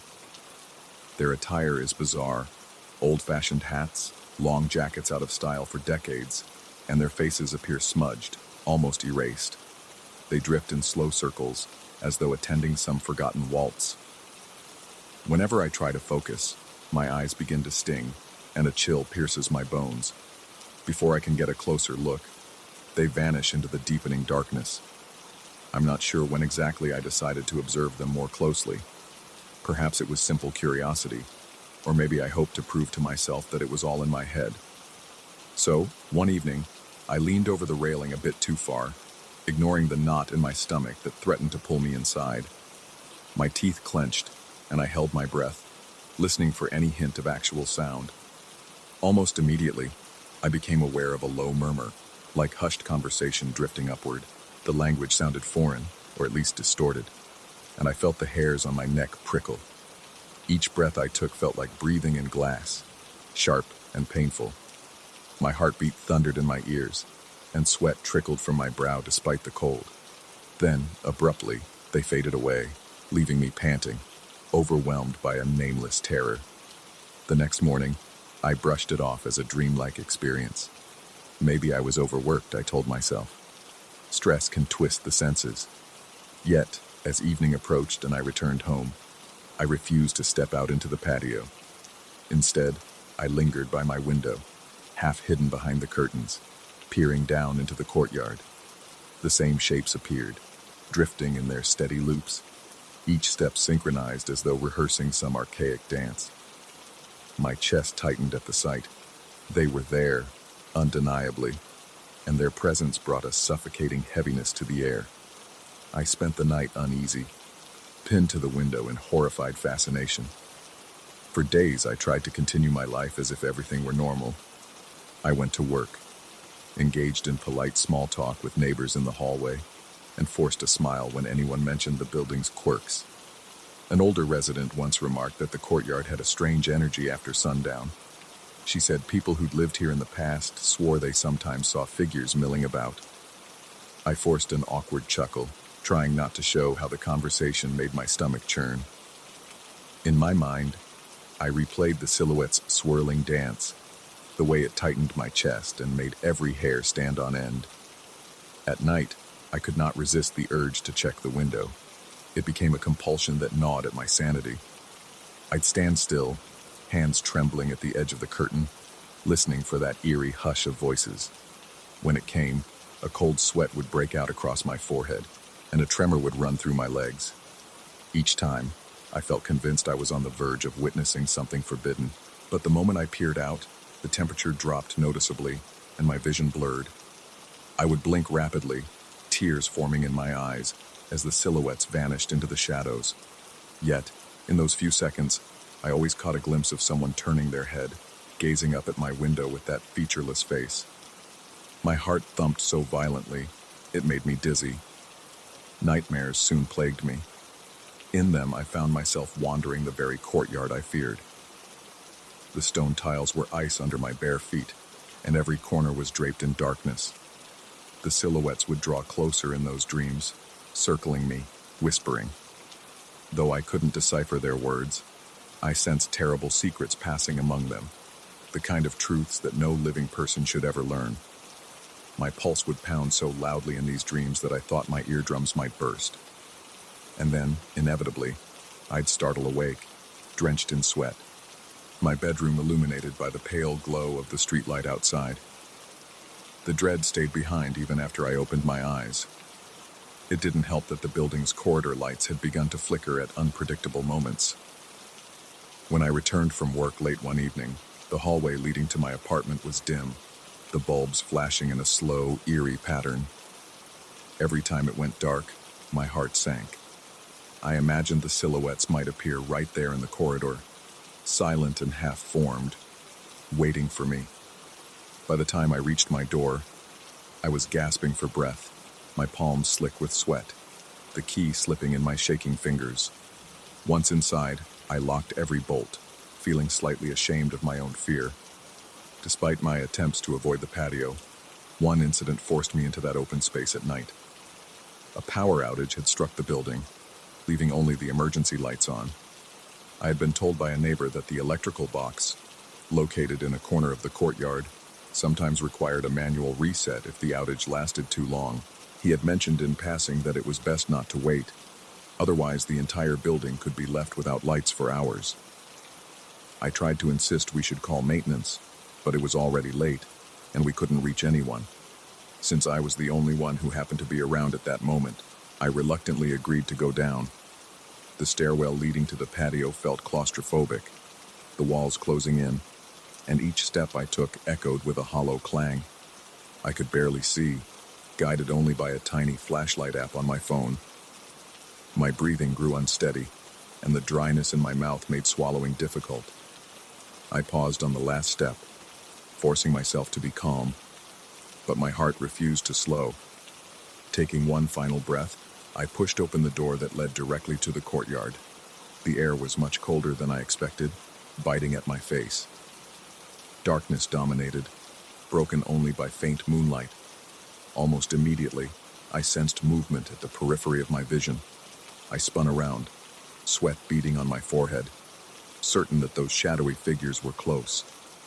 My hands shook so badly I nearly dropped my phone. Then I caught a flicker of motion near the center of the courtyard.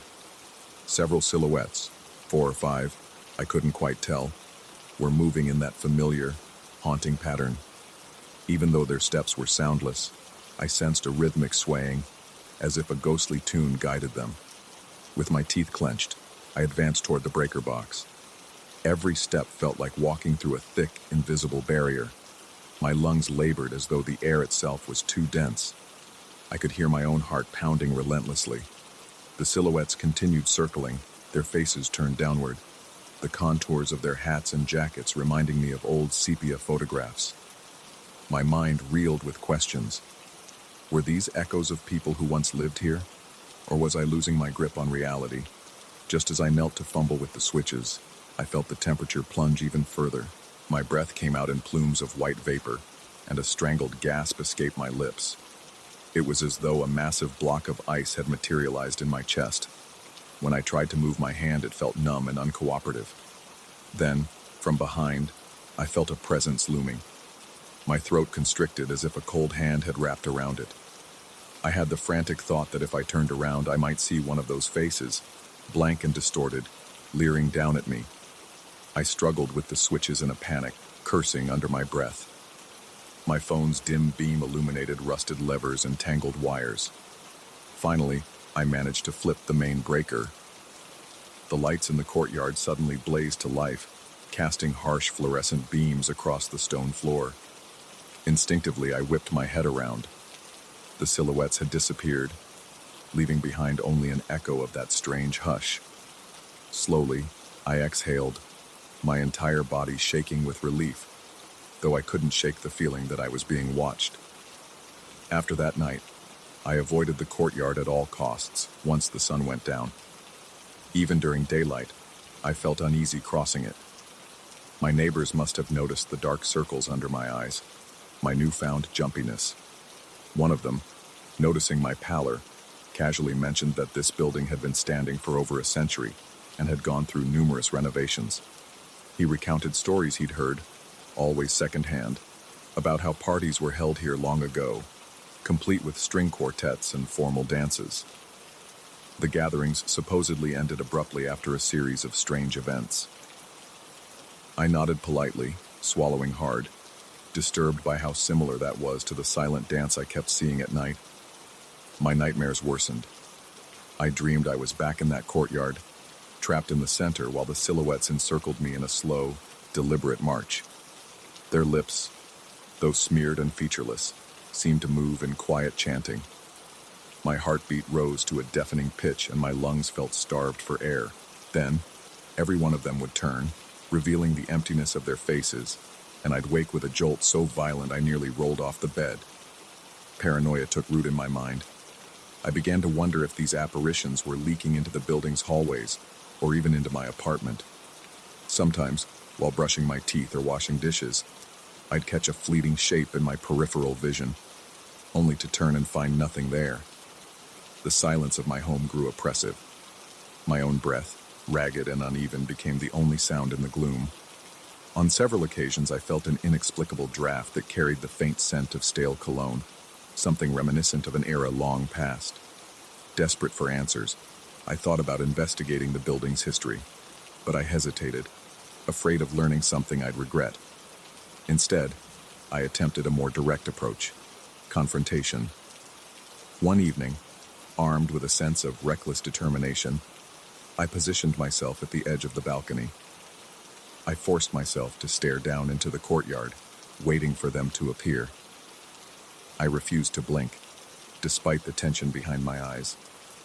They arrived as always, drifting into view, forming that eerie circle. My breathing shallowed, and a cold sweat broke across my skin. My heart rattled like a caged animal in my chest. I tried to call out to them in a steady voice, but failed. The words caught in my throat, my mouth painfully dry. So I just stood there, trembling with a mixture of terror and resolve. Slowly, one of the silhouettes tilted its head upward. It was as though it sensed my attempt to communicate. A wave of suffocating cold enveloped me, and my vision blurred until tears streaked my cheeks. I could barely stand. My head spun, and black spots danced in my peripheral vision. When I managed to blink back clarity, the courtyard was empty again. That was the night I realized no simple confrontation would banish them. If these shapes were echoes of the past, or some restless presence tied to the building's walls, they seemed far beyond my power to dispel. My anxiety escalated to the point where I dreaded the return home every evening. My job performance slipped, My boss once asked if I was feeling well, noticing my clammy skin and quivering hands. Eventually, something in me snapped. I decided to push further, certain that if I didn't at least try to break the cycle, I would be consumed by fear. Armed with a handheld camera, an old one I found in the back of my closet, I ventured into the courtyard again at dusk. My plan was to record whatever manifested, hoping that capturing it might bring clarity or proof. I waited by the low stone bench in the corner, tensing at every sound. The camera's plastic grip felt slick in my sweaty palm, and I could hear my own heartbeat pounding in my ears. When they appeared, the hush returned. I lifted the camera, trying not to let my trembling hands ruin the shot. Through the viewfinder, I saw them more distinctly than ever. Tall silhouettes in antiquated attire, hats tipped forward, jackets that fell below the knee. Their faces were still blurred, but now I noticed faint ridges where eyes should be. My breathing accelerated, each inhale ragged, each exhale catching in my throat. Then the courtyard lights flickered. A tear of static raced through my vision as though the air itself were glitching. My surroundings bent and wavered, and for a terrifying second, I felt as if I'd been pulled into another time. The stone floor beneath me seemed newly polished, and I almost heard the echo of violin music playing somewhere distant. My pulse skyrocketed, my entire body quivering. The camera slipped from my grasp, clattering to the ground. I squeezed my eyes shut, nauseated by an onrush of vertigo. When I opened them, the courtyard was back to its worn, modern state. The silhouettes were gone. Shakily, I picked up my camera and replayed the footage. Nothing, just the stone patio under poor lighting, with only my own frantic breathing audible. It was as if I had recorded empty air. Yet my gut told me something had happened. Something had shifted. I'd peered too deeply into an event that wasn't meant for me, and that fleeting glimpse of a grand, ghostly ball had made my heart thunder in my chest in a way no rational explanation could quiet. That night, I slept hardly at all. My mind reeled with fragments of that other vision. I realized that the courtyard might not merely be haunted, but could be a lingering echo of a gathering from decades past, a celebration that never truly ended. I felt trapped in a web of time and fear. The next day, I found myself pacing in my living room, debating whether to break my lease and leave for good. But a small, stubborn part of me refused to surrender my home to these phantoms. On my final night of confrontation, I decided to face them openly one last time. If the presence of those silhouettes was some kind of residual energy, maybe acknowledgement could bring me closure. I headed down at twilight, ignoring the shaking in my legs. My lungs felt constricted, and my mouth was desert dry. Standing in the courtyard center, I exhaled slowly, forcing myself to remain calm. The minutes crept by in an agonizing hush, my ears tuned to any shift in the wind. They appeared again, slipping out from the shadows. My heart lurched painfully, but I stood my ground, knees threatening to buckle. The temperature plunged, the air thickening with tension. I tried to steady my breathing, focusing on the swirl of their movements, the half-spoken whispers threading through the night. In the flickering light from the overhead lamp, I raised a trembling hand, as if to greet them. The group paused, their shapes silently acknowledging my presence. My limbs felt heavy as lead, and I could hear my heart galloping. In that moment, something flickered through my mind, a raw sense of empathy, maybe even pity. If they were trapped in an endless repetition, condemned to reenact an ancient dance, perhaps my fear only fueled their hold on this place. I forced my lips to move, forming words of reassurance or farewell, though no sound emerged. Despite my attempt at calm, my pulse hammered relentlessly, a dull roar behind my ears. A single silhouette seemed to lift an arm in return, an almost imperceptible gesture. Then a gust of frigid air cut through me. My eyes teared up, and I doubled over with a sharp pain in my chest. When I straightened, they were gone. The courtyard felt empty, but still saturated with the echoes of a presence that transcended logic. I stood there, gulping cold air, tears streaming down my face, uncertain if I had banished the silhouettes or merely glimpsed a fraction of their reality. In that instant, I understood I might never fully escape this haunting. Yet I sensed that something had shifted. My fear was still there, coiled and potent, but it no longer held the same power over me. Now I can pass through the courtyard at night if I have to, though I do so quickly, with a hammering heart and a watchful gaze. Sometimes I catch movement in the corner of my eye, but I keep walking.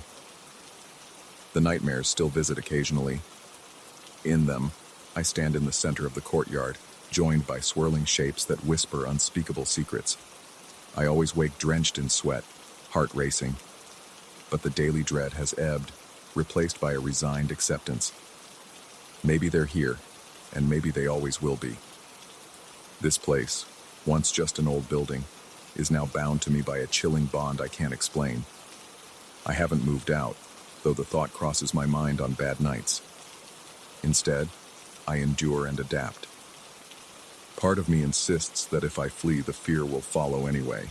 Another part suspects that those silhouettes yearn for recognition, or release, or something else I can't begin to name. Regardless, the memory of their blurred faces and archaic garb still sends a surge of ice through my veins every time I recall that courtyard at midnight. And in my quieter moments, I can't help questioning whether what I see is truly a restless echo of the past, or just a manifestation of some deep-rooted terror inside my own mind. Either possibility leaves a slow, unsettling tremor in my chest, a lasting reminder that some shadows can't be entirely banished, only endured.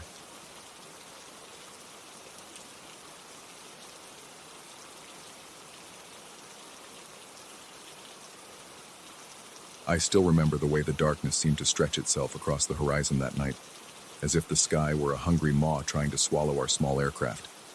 Even before I stepped into the cabin, there was a weight in the air, a pressure that made every breath feel too shallow. The overhead lights flickered more than usual, and the engine's steady hum had an odd resonance that made my skin crawl. It was the kind of night that forebode something crawling out from the recesses of our worst fears. I just never expected that something to actually appear on the cockpit camera. I work as a flight attendant, Comissário de Bordo, in my native Portuguese, for a small regional airline.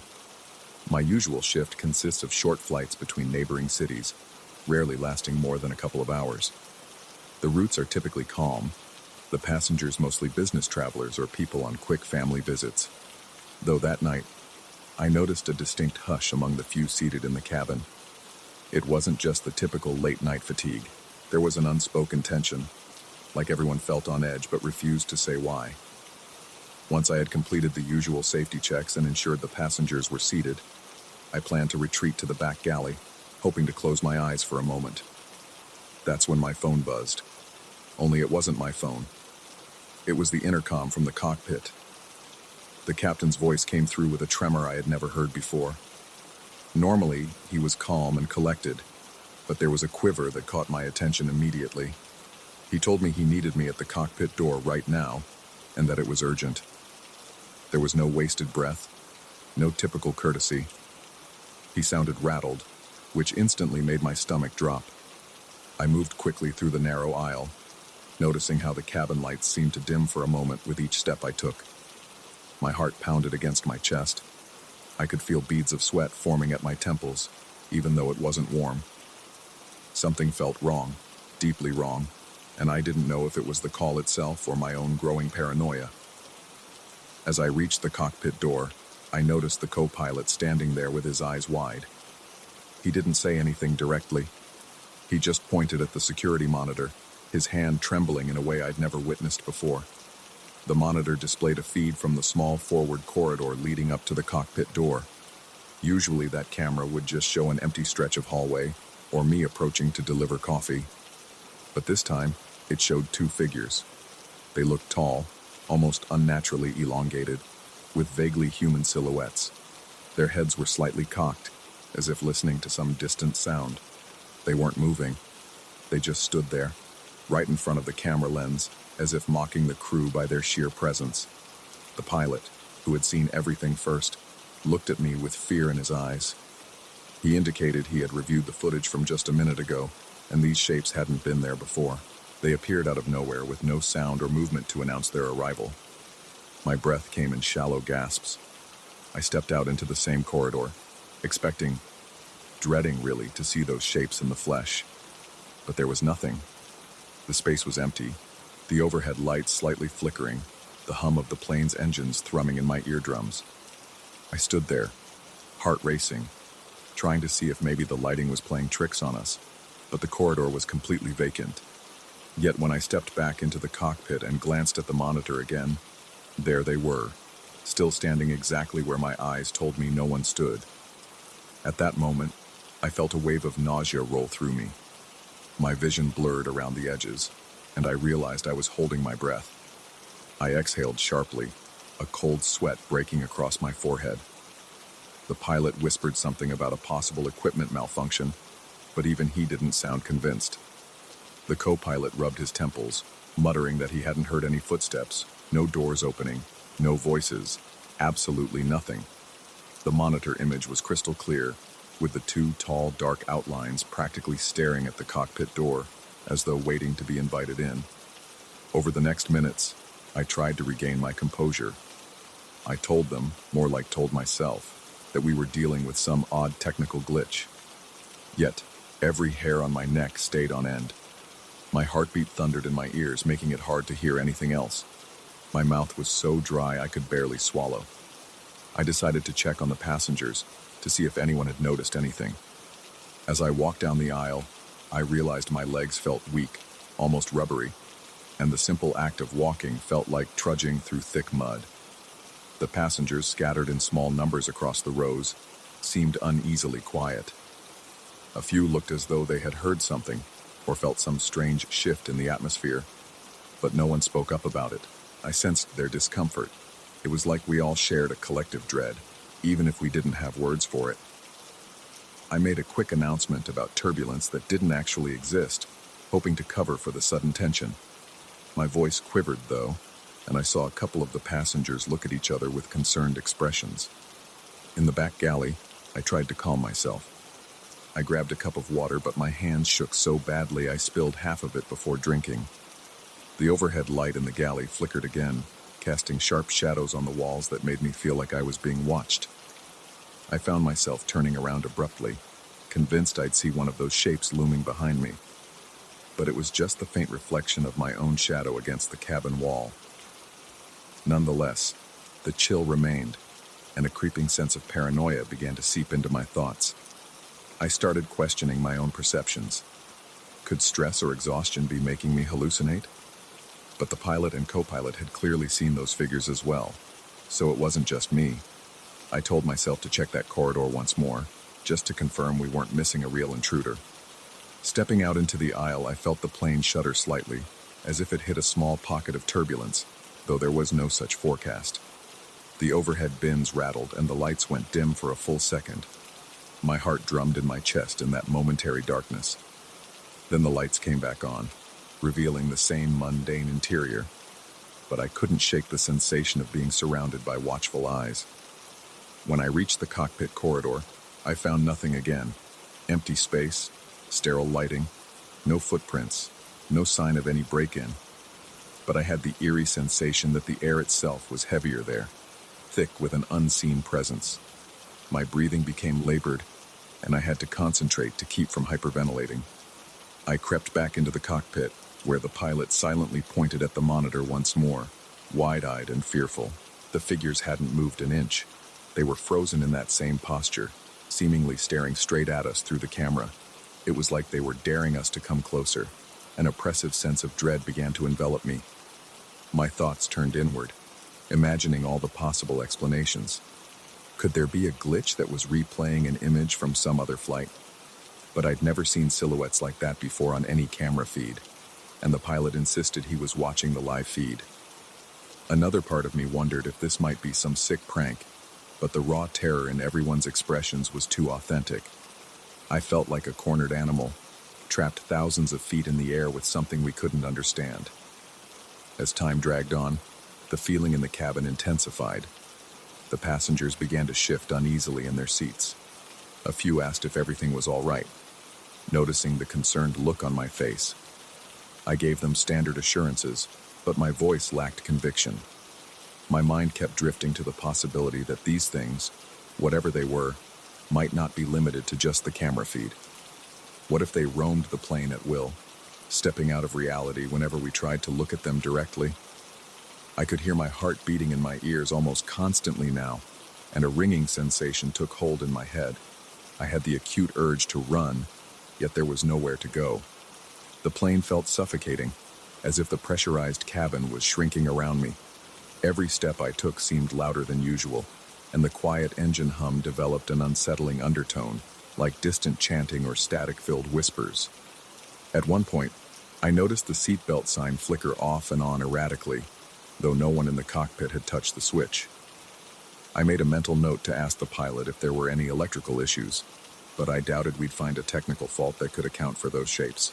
The intercom crackled with faint static, like some half-formed voice was trying to come through, but no one spoke on the other end. I glanced back at the monitor sporadically. Each time, my stomach lurched. The figures remained in place, never inching forward, never retreating. They radiated an unsettling energy, as if they were draining the warmth from the corridor. I imagined that if I were to walk through that space, I might feel an icy shock pass through me. My palms began to sweat again, and I gritted my teeth to stave off a rising sense of panic. As the flight continued, the pilot informed me, through a strained tone, that we were off schedule by a few minutes, though there was no real delay in our departure. It was as if time itself was warping, stretching in weird ways. Minutes felt like hours, and I couldn't shake the idea that those entities were somehow distorting reality around us. I wondered if we'd land and find out the clocks were all wrong, or if we'd somehow pass into a different night altogether. In a moment of desperation, I quietly told the captain that maybe we should try turning off the feed and restarting it, just to see if it would clear whatever was causing the image. He agreed, though he looked hesitant, like part of him was afraid the camera would still show them, even with the power off. He shut down the system, waited a few seconds, then turned it back on. At first, the screen went black, then flickered to static, and finally returned to the live feed. The corridor looked empty for about 2 seconds. Then those shapes just faded back into view, as though they had never left. The pilot's face went pale, and my own heart hammered so hard I thought I might pass out. I felt an electric jolt of pure horror course through me, accompanied by the sense that we were dealing with something entirely beyond explanation. My lungs felt tight, and I realized I had been holding my breath again. I inhaled sharply, nearly choking on the stale, recycled air of the cabin. The co-pilot, who hadn't spoken in a while, just leaned back in his seat with a look of profound dread etched into every line of his face. I needed to ground myself in something real. I returned to the passengers, forcing a calm expression. Their nervous glances told me they sensed my inner turmoil. I made a cursory pass, offering water or blankets, but my hands quivered so noticeably that a few passengers commented on how cold it seemed. I told them the temperature controls can be tricky on certain flights, but I suspected they felt the same chill that seemed to emanate from that cursed corridor. With about 30 minutes left in our flight, the plane hit a patch of turbulence that rattled everything inside. The overhead compartments shook violently, and a few gasps rose from the passengers. That was the only time I was grateful for a distraction, because it momentarily pulled my mind away from the horrifying shapes on the monitor. But the reprieve was short-lived. Once the turbulence subsided, the dread returned full force. I felt a constant prickling on the back of my neck, as if someone stood right behind me. My pulse thrummed in my wrists, my breathing shallow, and I had this unshakable sense that the boundary between the real and the unreal had thinned to a razor's edge. Eventually, the pilot started final descent procedures, and I realized with a wave of relief that we would soon land. I wondered if these entities, whatever they were, had the ability to follow us beyond the confines of this aircraft. A flicker of hope told me that once we touched down, maybe they would vanish into thin air. The descent felt excruciatingly slow. I couldn't help glancing back at the cockpit monitor, half hoping the figures would disappear, half terrified they would do something else. Move closer, open the door, or reveal some dreadful face. But they remained silent. immovable sentinels, watching. When the landing gear deployed, I felt a fleeting sense of victory. At least we were alive, still in control, and able to land. My ears popped from the change in altitude, but the sense of suffocation persisted. We finally touched down with a jolt. The plane rolled along the runway, slowing to a steady taxi. My heart was racing, but a measure of calm crept in, bolstered by the simple fact that we were back on solid ground. The moment the pilot announced we had arrived, I anxiously glanced at the monitor one last time. The corridor feed showed empty space, plain and unremarkable. No shapes, no tall silhouettes, nothing. It was as though the final thud of the landing had banished them. By the time the passengers were deplaning, I had wiped the sweat from my brow multiple times, trying to appear composed. Many of them gave me odd looks, as though they sensed something had gone very wrong during the flight, but they couldn't pinpoint what. Once the last passenger left, the captain, co-pilot, and I exchanged wary glances. None of us had an explanation. The camera was functioning normally now, and all the data logs indicated no anomalies in the plane's systems. We did not see the shapes again, but the memory of those figures lingered like a slow poison, flooding my mind with questions that had no answers. Even after the thorough post-flight checks, no one could find a glitch or identify any sign of a break-in. The pilot only mentioned he never wanted to discuss it again. The co-pilot echoed that sentiment, saying it was better we pretend we never saw those images. But for me, the fear remained embedded in my bones. I could still feel my heart pounding whenever I recalled their frozen, mocking stance. My mind kept drifting to the possibility that they might show up on another flight, or that they existed just outside our normal perception. To this day, I haven't uncovered any logical explanation for what we witnessed. My dreams sometimes place me back in that dimly lit corridor, my footsteps echoing in a place that should be so familiar, yet feels irrevocably changed. I see their silhouettes in my peripheral vision, and I wake up drenched in cold sweat, my pulse racing, my breathing ragged. I often question whether we truly saw what we thought we saw, or if our eyes betrayed us under the weight of exhaustion and the infinite night sky.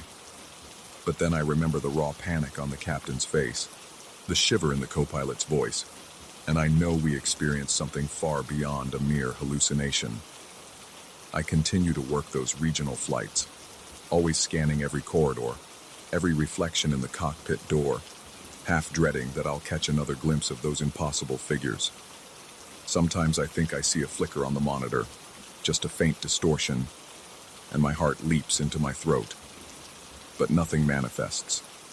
It's as though whatever invaded that flight was content to make itself known once, establishing that our reality is more fragile than we realize. Every time I step onto a plane at night, I feel a phantom chill in the air. I hear a hushed static under the normal hum of the engines. My breath always catches in my throat when I look down an empty aisle. I've never truly shaken the feeling that we were marked somehow, chosen to see something no one should see.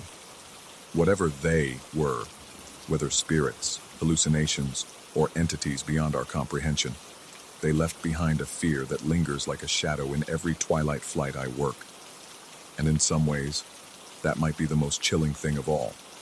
The knowledge that they could be there right now, just beyond the edge of sight, waiting for that one moment to reappear.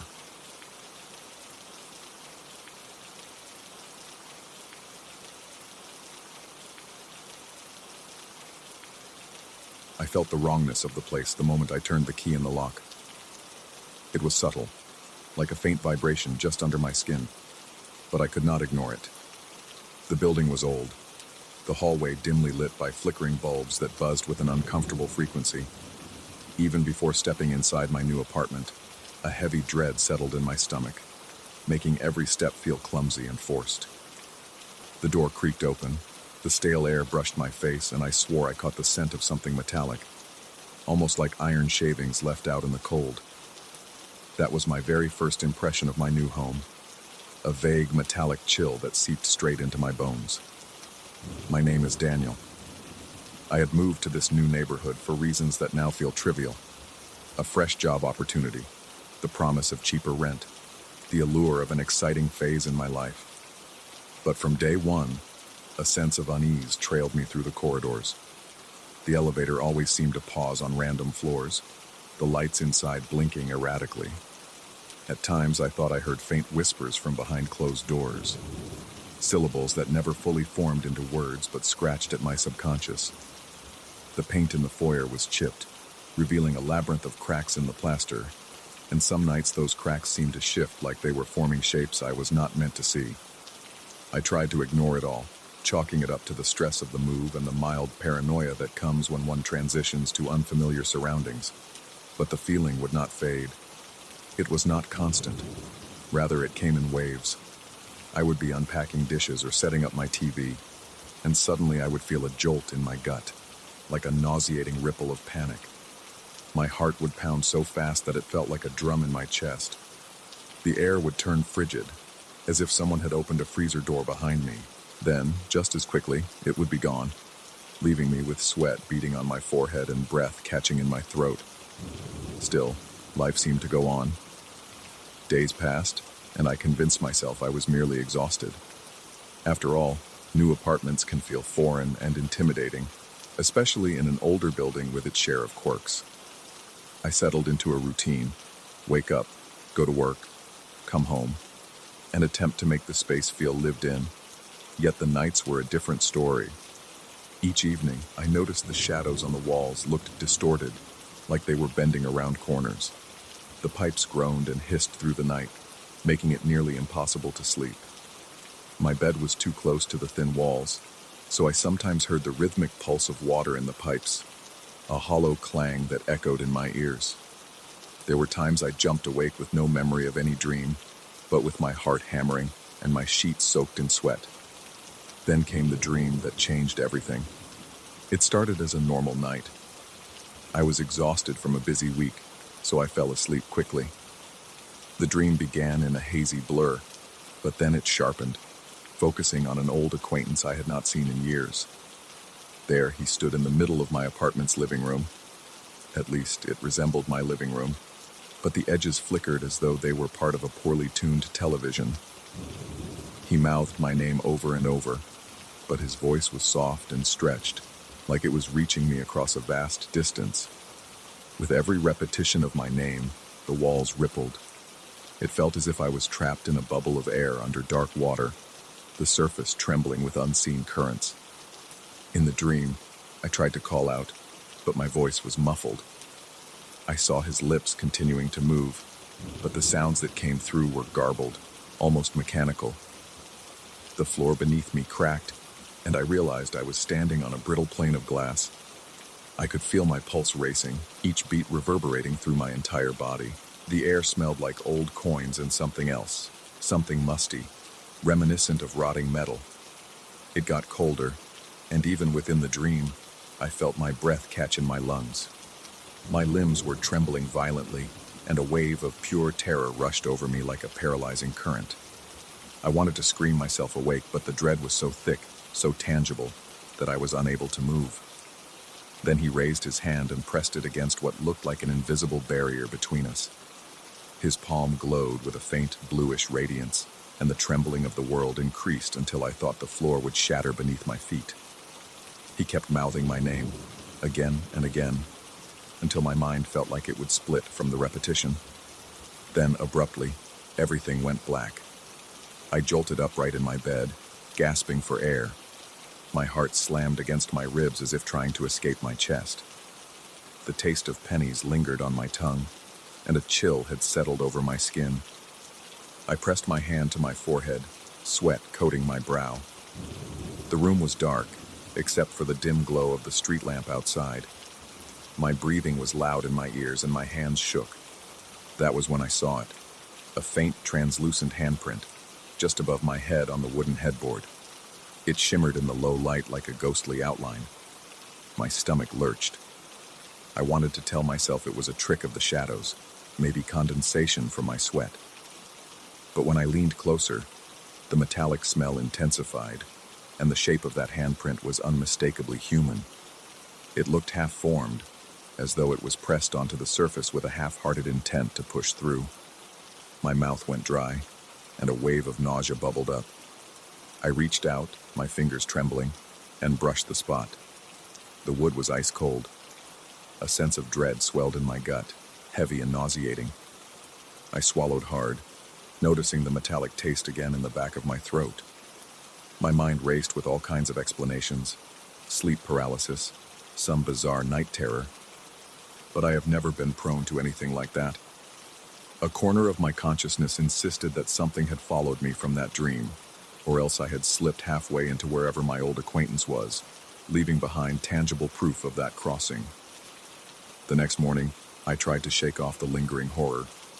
I inspected the headboard in daylight, hoping the ghostly handprint would be gone. But there it was, faint, yet undeniable, as though scorched into the wood by an unseen flame. Every time I blinked, I remembered the dream's flickering edges. I recalled how he had mouthed my name, the way the walls seemed to vibrate in response. I went about my day with a knot in my stomach, feeling a set of eyes on my back whenever I dared to close mine. It was a strange, suffocating paranoia. At the office, I caught myself checking over my shoulder constantly, expecting to see someone standing right behind me. My coworkers asked if I was feeling all right. I just shrugged, saying I was under the weather. Their eyes lingered on me with concern, but I did not want to explain the real reason for my anxiety. How could I possibly talk about a dream so vivid it left a handprint, and the oppressive sense of not being alone even in empty rooms? That night, I tried to settle on the couch with some mindless television for distraction. The overhead lights flickered sporadically, making me jump every time. The air tasted stale and electric, almost as though a storm was brewing inside the apartment. I started to doze off, fighting sleep because I feared dreaming again. But fatigue overcame me, and I drifted into a half-conscious state. When my eyelids were closed, I felt it. A presence, something pressing against the edge of my perception. My heart kicked into overdrive, adrenaline coursing through my veins. Every nerve in my body screamed at me to open my eyes, yet I resisted. I wanted to see how far this would go. In that strange twilight between wakefulness and slumber, I sensed a breath near my ear. The sound was slow and deliberate, as though something was trying to mimic the rhythm of a person's breathing, but could not quite get it right. My body tensed so hard that my muscles cramped. Suddenly, the front door rattled. A scraping noise followed, then silence. My eyes shot open, and I jumped off the couch, panting. My shirt was damp with sweat, and my forehead felt clammy. I approached the door, hardly daring to breathe. I placed a trembling hand on the doorknob and pulled it open. The hallway was deserted, bathed in the same flickering glow from the overhead bulbs. I felt a cold draft swirl around my ankles, making the hairs on the back of my neck stand on end. Everything was unnervingly quiet, like the building was holding its breath. I locked the door securely and began to pace the living room, my mind a whirlwind of possibilities. Part of me thought I should call someone, perhaps a friend or a neighbor, but I knew how ridiculous it would sound. What exactly would I say? That I dreamed of an old acquaintance who left a spectral handprint and now something was trying to get in? The following nights were even worse. The sense of being watched never left. Sometimes, while brushing my teeth, I would catch a blur of movement in the bathroom mirror. My reflection would look slightly off, as though there was a shadow behind me. When I swiveled around, nothing was there, but my heart would thud so violently that I had to grip the edge of the sink to steady myself. I began hearing tapping noises in the walls, soft but insistent. At first, I thought it was just the plumbing, but it grew into a deliberate pattern, something beyond mere mechanical function. It would follow me from room to room, a light tapping on the other side of whatever wall I was closest to. I began losing sleep, either unable to drift off or waking up in the small hours of the morning with my chest pounding and a film of sweat on my skin. My eyes ached from strain, and my hands started to shake from lack of rest. The slightest movement in my peripheral vision made me jump. My nerves were unraveling thread by thread. I recall one afternoon I ran into an old friend in a grocery store. She asked if I was okay, saying I looked pale and exhausted. I told her I was just having trouble sleeping in the new place. She gently recommended I think about finding somewhere else. because some apartments, she said, just have bad energy. Her words echoed in my head long after we parted ways. I felt foolish taking superstitions seriously, but it resonated with me. Maybe there really was something malevolent about that apartment, something that had latched onto me. Days bled into nights, and the nights stretched into an endless parade of haunting moments. The apartment lights grew increasingly unreliable, plunging me into suffocating darkness without warning. My phone battery drained faster whenever I was at home, no matter how many times I replaced the charger. Static invaded my radio, swirling with faint voices that sounded eerily familiar, like variations of my own voice echoing back at me. My paranoia spiked to the point where I questioned if I was truly hearing these things, or if my mind was concocting them out of sheer terror. I kept glancing at my phone's reflection or the TV screen, expecting to see something standing right behind me. Eventually, I decided I could not keep living like this. I wanted to confront it, whatever it was. One night, I turned off all the lights, sat on the floor in the middle of my living room, and closed my eyes. My heart pounded so hard I could almost hear it in my ears. The air felt dense, almost fluid, making it harder to breathe. My palms were slick with sweat, and a tingling sensation crawled across my scalp. But I forced myself to sit still. I forced myself to wait. Slowly, a chill swept through the room, and the metallic odor returned, sharp and invasive. My stomach twisted, and my breath came in trembling gasps. I sensed something pacing around me, circling the perimeter of the room like a predator. My name reverberated in my head, as though someone was whispering it in slow motion. I reminded myself that I was in control, that this was my apartment, and I would not be a prisoner in it. I tried to address the presence, though my words came out shaky. I asked it what it wanted, demanded it reveal itself. I did not speak these words aloud so much as form them in my mind with fierce intention, but the air quivered in response. My teeth began to chatter, and it felt like the temperature dropped by several degrees. I found myself shaking uncontrollably, eyes still squeezed shut. The presence pressed closer, and a bizarre vibration filled my skull, like static building in the cavity of my mind. Then, for a split second, I thought I saw, behind my eyelids, the image of my old acquaintance. He appeared as a faint silhouette, eyes dull and far away, his mouth opening and closing as if gasping for air. My name echoed once more in that warped, mechanical whisper. I felt that if I opened my eyes, I would see his face hovering inches from mine. My lungs burned from holding my breath, and tears pricked the corners of my eyes.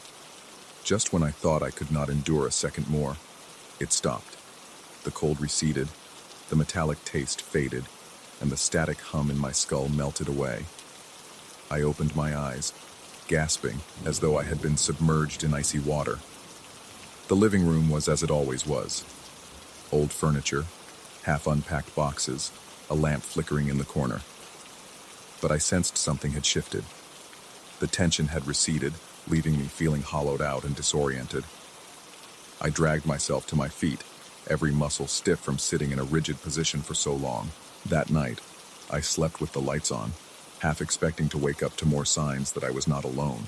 Yet the apartment stayed still, as though drained of whatever restless force had been tormenting me. I lay awake, heart still pounding, until exhaustion finally pulled me under. When morning came, I discovered the translucent handprint on the headboard was gone. In its place, a faint smear remained, almost like a smudge of condensation that had evaporated. The metallic odor was nowhere to be found. I wish I could say that was the end, that I never felt the presence again, but I still catch myself hesitating at the threshold when I return from work, like I'm bracing for that chill to wash over me. I still wake some mornings with my pulse racing, half remembering flickering walls and my name repeated in that unnerving tone. I have contemplated moving out many times, but a part of me suspects that it would not matter. Whatever reached for me that night, whatever left that ghostly imprint on my headboard, it latched onto something deeper than mere location. My sense of normalcy has returned enough that I can function day to day. I can go to work, talk to people, and pretend I am just another guy living in just another apartment. But in my quietest moments, when I lie down to sleep and the lights are dim, I sometimes hear a distant tapping in the walls, or feel a cool draft brush against my skin. And deep down, there is always that question nagging at me. Did I really force it out? Or did it simply retreat, waiting for a better time? I might never know. Yet I live here, in this tense truce, with the memory of that dream and the echo of my name repeating in a voice not of this world. When I close my eyes at night, I still sense a presence hovering at the edges of my consciousness. Maybe it wants to talk, or maybe it wants something else. But I can feel its intentions are far from benign, an undercurrent of something cold and dark. That knowledge grips me, a quiet terror I carry with me every single day. So, I endure. I exist in the apartment as though wading through a shallow but unnervingly cold pond, aware of the temperature, aware of the shifting currents, but pushing forward because I have no other choice. The dream, the handprint, the metallic stench. Those are reminders that reality is not as solid as I once believed. There are cracks in the fabric of what we know, places where something else can slip through and leave its mark on a headboard, or on the mind of the person sleeping in that bed. And I, for one, can never forget it.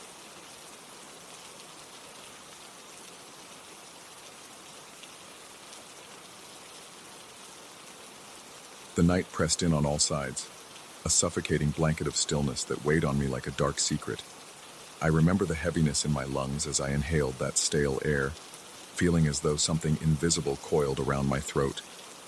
Even the hum of the electricity in my apartment seemed off-key, grating on the edges of my nerves. It was in that disquieting silence that I first saw the movement in the mirror, a fleeting, impossible shadow crossing my line of sight. I was alone, yet the reflection insisted otherwise. I live in a modest apartment on the outskirts of the city. My bedroom is cramped, barely large enough for a bed and a wardrobe, so I've kept a tall, antique mirror propped against the wall. It's one of those ornate pieces with elaborate metalwork around the frame, something I bought cheaply from a flea market years ago. At first, it added a certain character to my otherwise drab space. Now, it feels like an intruder. That initial glimpse of the shadow was so fleeting that I nearly dismissed it. I had been lying on my bed, scrolling absent-mindedly on my phone, trying to lull myself to sleep. The only illumination came from a dim bedside lamp, casting elongated shapes against the walls.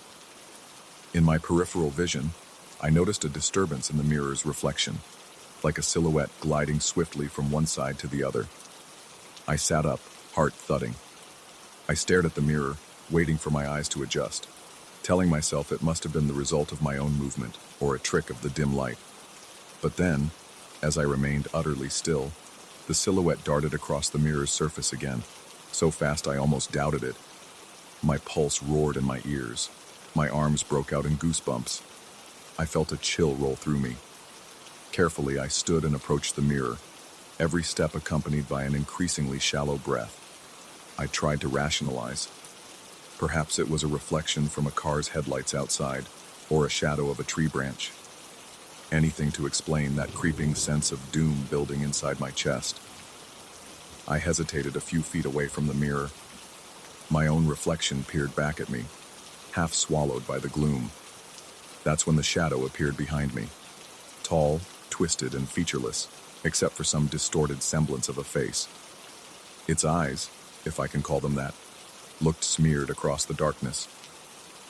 It stood so close in the mirror's reflection that I felt a wave of cold breath on the back of my neck. Adrenaline surged. My heart felt like it might burst through my rib cage. When I whipped around, the room was empty. That night, I convinced myself I was just exhausted. I forced my mind to accept some rational excuse. Maybe I was too tired, or maybe the flickering lamp had caused an optical illusion. However, I could not deny the lingering dread in the pit of my stomach, the feeling of being observed in my most private space. I tugged my blanket over the mirror after deciding it would ease my nerves.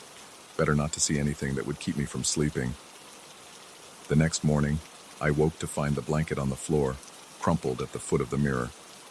I felt a chill, remembering with absolute certainty that I had draped it securely over the top the night before. Trying to brush off the incident, I told myself it probably slipped down while I was asleep. I avoided examining my reflection too closely as I hurried to work. Days passed, and I tried to return to a normal routine. I told a coworker, though only in a vague, half-joking way, about having strange dreams and feeling uneasy at home. She suggested I might be dealing with stress or insomnia. I nodded, even though her words offered me little reassurance.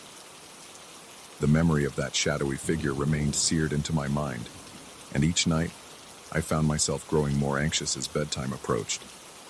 The mirror felt like an open portal, something that might drag me inside if I stared too long.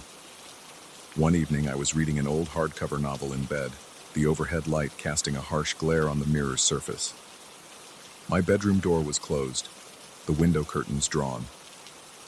Despite the cramped space, it felt as though pockets of icy wind swirled around me, making the hair on my arms stand up.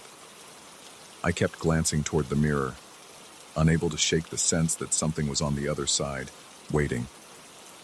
When my gaze caught the reflection once again, I noticed a faint swirling mist within the mirror, almost as if there was a thin fog on the other side of the glass. My heart dropped. I blinked several times, trying to confirm what I was seeing. The haze morphed and spread until it partially obscured my own reflection.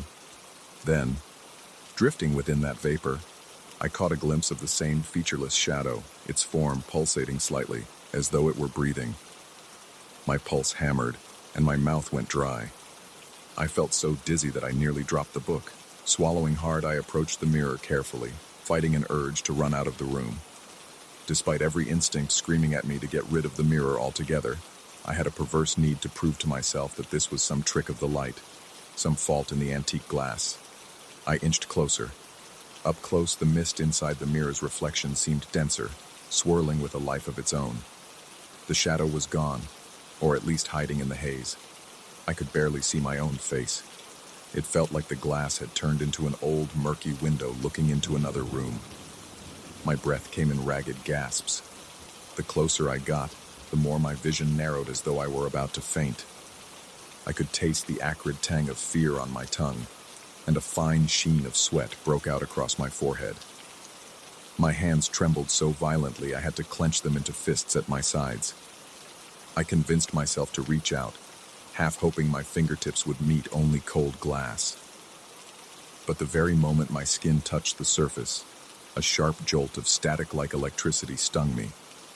I pulled back instantly, tripping over my own feet and slamming my spine against the edge of the bed frame. Pain flared along my back, but terror overshadowed everything else. My reflection reemerged in the mirror, faintly distorted as if seen through rippling water. That night, I covered the mirror again. I dragged my desk chair over and used it to pin the blanket in place so there would be no chance of it sliding down. My heart continued to pound relentlessly, and I slept with the lights on. At some point in the middle of the night, I awoke to find myself drenched in sweat. My chest felt tight, and an irrational certainty overtook me that something was standing just on the other side of the blanket. I did not dare check. Instead, I lay there, muscles cramped with tension, listening to the quiet that seemed all too eager to be broken. I started developing a routine of covering the mirror every single night. Still, the paranoia refused to fade. Strange sensations began infiltrating my daily life. When showering, I thought I could see a dark shape behind the frosted glass door, only for it to vanish when I slid it open. In the kitchen, I sometimes sensed movement at the edge of my vision, always fleeting and indistinct. I had nightmares about reflections that weren't my own, about stepping in front of a mirror and seeing an entirely different person, someone with hollow eyes and elongated limbs beckoning me forward. The stress took its toll on my body. I was constantly fatigued, my hands unsteady, my appetite gone. My eyes were bloodshot and sunken. At work, people asked if I was sick or not sleeping well. I offered a half-hearted smile and admitted I wasn't getting much rest. When a coworker asked about the mirror after hearing my anxious jokes, I just shrugged and said I might move it or toss it soon. Deep down, I wasn't sure I even had the courage to touch it again, much less move it out of my bedroom. As the nights wore on, the phenomena escalated. I would wake up in the dead of night to scraping sounds near the mirror, like fingernails dragging across the floor. Each time, I'd freeze in my bed, paralyzed by fear. An overwhelming sense of being watched permeated every waking moment. My reflection became a thing of dread. Even brushing my teeth in the bathroom, I felt that if I lifted my eyes to the mirror too quickly, I would catch that shape looming behind me. One particularly harrowing night, I decided to investigate the mirror more thoroughly. I don't know what compelled me to do it. Maybe a mix of desperation and anger. I remember forcibly steadying my breath, lighting every lamp in the room, and positioning a flashlight so that it pointed directly at the mirror. The blanket was still covering it, pinned by the chair. With my heart threatening to leap out of my chest, I carefully removed the chair and let the blanket slide to the floor. My reflection came into view. A haggard, hollow-eyed man who barely resembled me. The harsh lighting revealed every line of exhaustion in my face. For several seconds, I saw nothing but my own reflection. The surface remained clear. No shadows, no mist. My heart pounded with cautious relief, though I still felt on edge. I leaned forward, searching for any scratches or irregularities in the glass. That's when the reflection fogged over from within, as though a cloud of black smoke were seeping inside the mirror. My blood turned to ice as I witnessed the shape reappearing, gliding up behind my reflection. It hovered right at my shoulder, so close that my reflection looked pinned in place. I couldn't hold back the surge of panic. A wave of nausea swelled in my gut. I forced myself to remain silent, although an overwhelming urge to scream built in my throat. I watched as the silhouette's distorted features morphed into something like a face, but lacking definitive detail. No true eyes, yet it stared at me. My reflection in the mirror blinked, but the shadow's face did not. Its presence exuded a kind of oppressive energy, pressing against my chest until my breathing became erratic and shallow. I took one trembling step back. The shadow followed suit in the mirror, looming over my mirrored self. At that moment, I was sure I was losing my mind, sure that my terror had finally driven me beyond reason. Yet I couldn't deny what I was seeing. In a surge of desperation, I grabbed the blanket from the floor and flung it over the mirror, plunging my reflection, and whatever shared that space, into darkness. My entire body shook and I sank to my knees on the floor, clutching the fabric in a white-knuckled grip. Sleep was impossible after that. I spent the rest of the night pacing the apartment, double-checking every lock, looking over my shoulder anytime I walked past even a reflective surface, like the kitchen window. My reflection felt like an enemy. When dawn finally arrived, I realized I had to do something definitive. Living with that mirror, or living in fear of it, was no longer an option. By late morning, I decided to contact a local antiques dealer, someone I had briefly met at the same market where I bought the mirror. I intended to ask if they knew of any historical significance or rumored curses associated with it. When I finally reached them, they offered to check their inventory records. They also mentioned stories that some older pieces were sometimes rumored to be portals or had superstitions attached to them. Though their tone seemed light, perhaps even skeptical, I could hear curiosity lurking beneath. I refrained from mentioning the shadow. I only noted that the mirror felt off and asked if I could get rid of it safely. The dealer said I could bring it by any time, and they would look it over. That evening, I mustered the courage to wrap the mirror in a thick, moving blanket. I avoided looking at the glass entirely, keeping my gaze fixed on the floor. The sense of being watched grew so intense that sweat trickled down my temples, and my heart thudded so forcefully it felt like a drumbeat in my ears. Every part of me trembled as I finally got the mirror to the living room. The effort felt monumental, as though hauling some malevolent creature out of my personal space. I planned to drive it to the antiques dealer the next morning.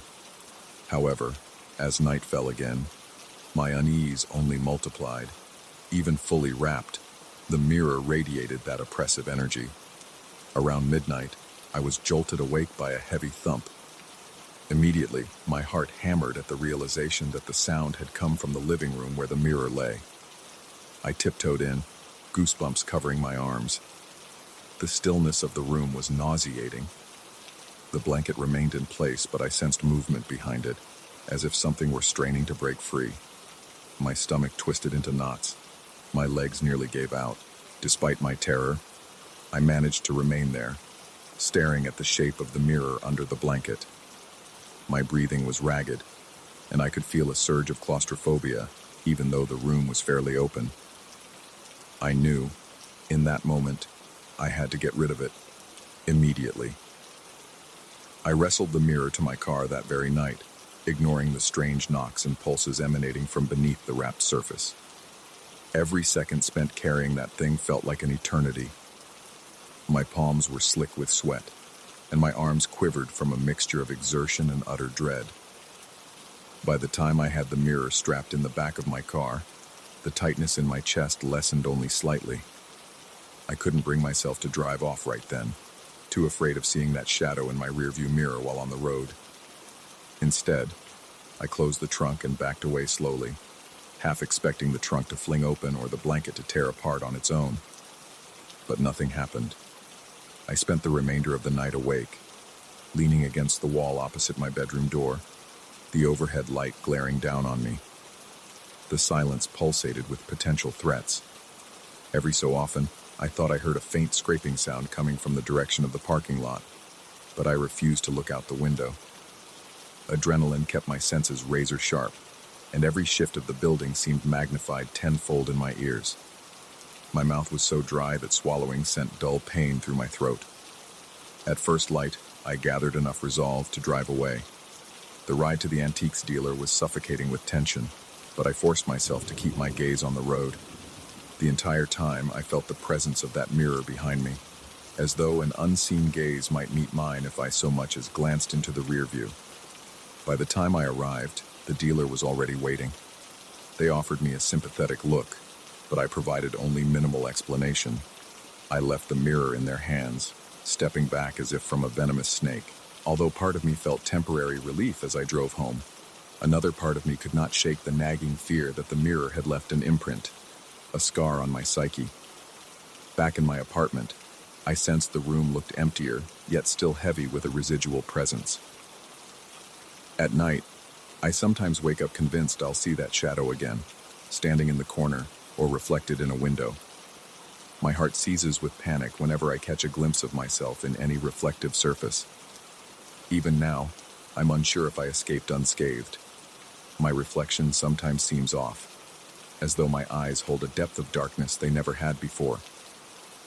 Occasionally, I still sense a flicker of movement in glass surfaces, a flicker I can't fully deny. There is no death or finality here, only an ongoing uncertainty that gnaws at me whenever the lights dim and the stillness returns. My reality has been fractured, and each reflection is now a reminder of that impossible moment when I saw something that should not exist. Even though I no longer own the mirror, its shadow refuses to leave me completely. I live with the unsettling truth that once you glimpse the darkness peering back at you from the other side, it can become a part of you forever.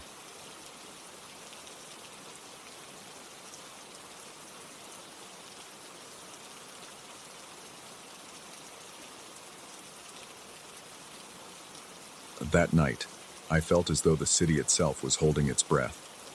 The street was empty, the sky was moonless, and an unnatural stillness pressed against my ears.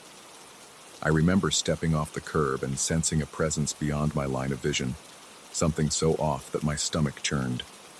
It was as if every single window and every dark corner was staring at me, waiting. This atmosphere clung to me like a damp shroud, and I felt my heart pounding in protest, as if it wanted me to turn around and head back home. Yet, I needed to reach that bus stop because there was nowhere else to go and no better choice to make. I had worked late that day.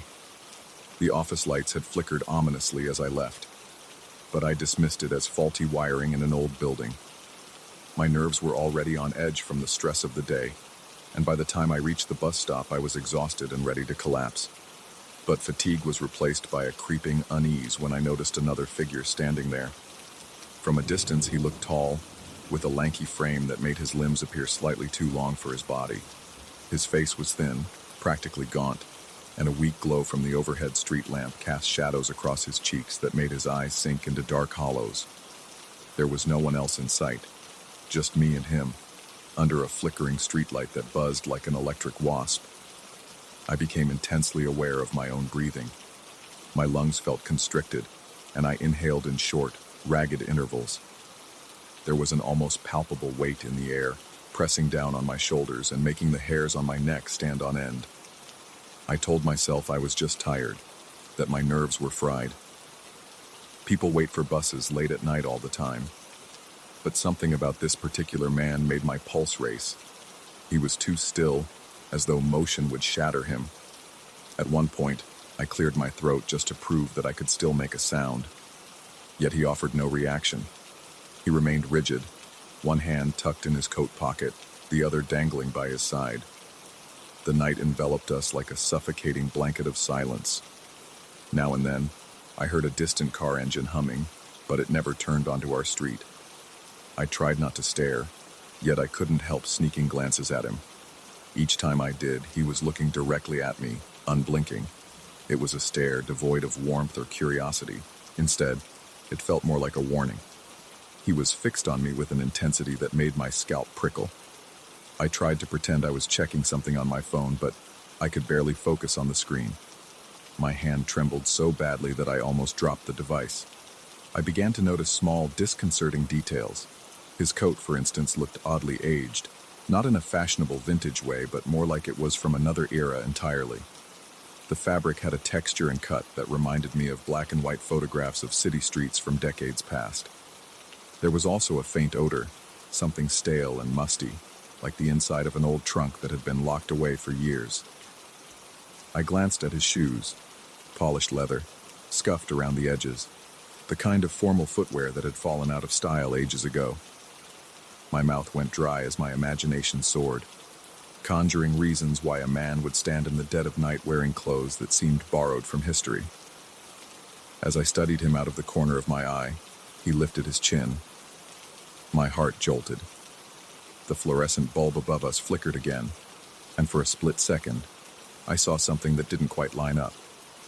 His face looked as though it might have been superimposed onto a different frame, like the skin was a layer that could peel away and reveal someone, or something, else. I thought I was simply exhausted, but that momentary distortion made me shiver. The bus was late, and each passing minute felt like an eternity. Suddenly, he began murmuring. I barely caught the low hum of his voice at first, but it grew in volume, though never loud enough to be intelligible. My stomach twisted when I realized he was rattling off what sounded like dates. I couldn't make them all out, but I caught references to long-gone years, though I dared not turn to face him directly. He might have been speaking to me, or to himself, or to someone I could not see. I heard mention of names that I didn't recognize, old-fashioned, strangely formal. He repeated some phrases with a hypnotic cadence, and each repetition made my skin crawl. I noticed my palms were damp, and I had to wipe them on my trousers to get rid of the clammy sheen of sweat. Part of me screamed to walk away, but the other part was rooted in place, convinced that any sudden movement would provoke him. I kept telling myself that the bus would arrive any moment. The overhead lamp buzzed again, and through the uneven light, I saw his gaze flick toward me. He was studying me as though he knew more about me than I did. My heart hammered against my ribs, and I felt beads of sweat rolling down the back of my neck. A tightness gathered in my chest, the onset of panic so strong that I could hardly form coherent thoughts. I tried to convince myself this had a rational explanation. Maybe he was mentally unwell, caught in some time loop inside his head. Maybe those names belonged to people he once knew, or the dates referenced personal milestones. But there was something unmistakably wrong with his face. It had a fluid quality, as if it were shifting under the sickly glow. My mind kept repeating that he wasn't real.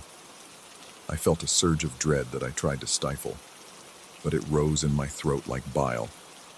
My eyes darted up the street, searching desperately for headlights. The sense of being trapped swelled in my chest. I told myself I was imagining his face changing. It must have been a trick of the flickering light and my overworked brain. Yet, in my peripheral vision, I could swear I saw the flesh around his cheekbones tighten, then release, like some ghastly spasm. He mumbled another batch of dates. It was the repetition of a certain year that really got to me. 1919, 1919, 1919. He also muttered phrases about a place I had never heard of, somewhere he referred to as the front steps, though he didn't clarify what that meant. When I mustered the courage to look at him directly again, I almost jolted backward. I could have sworn his eyes weren't human anymore, but perhaps that was just the paranoia gripping me in a vice. My breath became shallow, and I found myself unconsciously holding it until I absolutely needed air. It felt as though the oxygen itself had thinned, leaving me gasping. The man's shoulders moved up and down in a rigid pattern that didn't resemble normal breathing. Instead, it seemed like a mechanical function, an imitation of a living person's rise and fall of the chest. The rustling of the wind through a nearby alley startled me, and I spun around briefly, half hoping I'd see another night owl stepping onto the sidewalk, anyone who could break this horrid tension. But there was no one there. Even the passing car engines had ceased. The world felt like it had shrunken down to just me and him, alone under that flickering orb of light. He continued his murmur, each soft word cutting through the silence like a blade. I realized I was trembling, and no matter how I tried to steady myself, the shivers ran down my spine with relentless force. At one point, my phone vibrated in my hand. It was a spam notification, but the sudden jolt was so unexpected that I nearly yelped. I was certain he heard me suck in air. I sensed his attention intensify, and even though his face remained disturbingly neutral, I felt his eyes lock onto me with renewed focus. My lungs burned as I tried to keep my breath steady. My heart's pounding was so violent that I worried it would echo in the silence. Then came the horrifying moment when his murmurs shifted. He started whispering about something that sounded like the Watchers. I couldn't piece together his full meaning, but the mention of Watchers sent a bolt of pure dread through me. I recalled reading eerie stories about unseen figures monitoring unsuspecting people. The way he said it, though, was matter-of-fact, as though I should already know. My skin prickled all over. The sensation that I, too, was being watched from the darkness beyond the streetlight grew nearly unbearable. I kept imagining eyes in every shadow, tracking my every move, waiting for me to falter. The thought crept in that maybe I had fallen asleep on the office couch and was trapped in a nightmare. That seemed more plausible than this bizarre encounter, but the cold sweat on my forehead and the stale odor from his coat told me this was no dream. I felt the rapid pulse in my wrist. I even pinched myself once, hoping to jolt awake. Nothing. The scene remained. The deserted street, the electric buzz, the tall man with a face that rippled like a curtain in a breeze.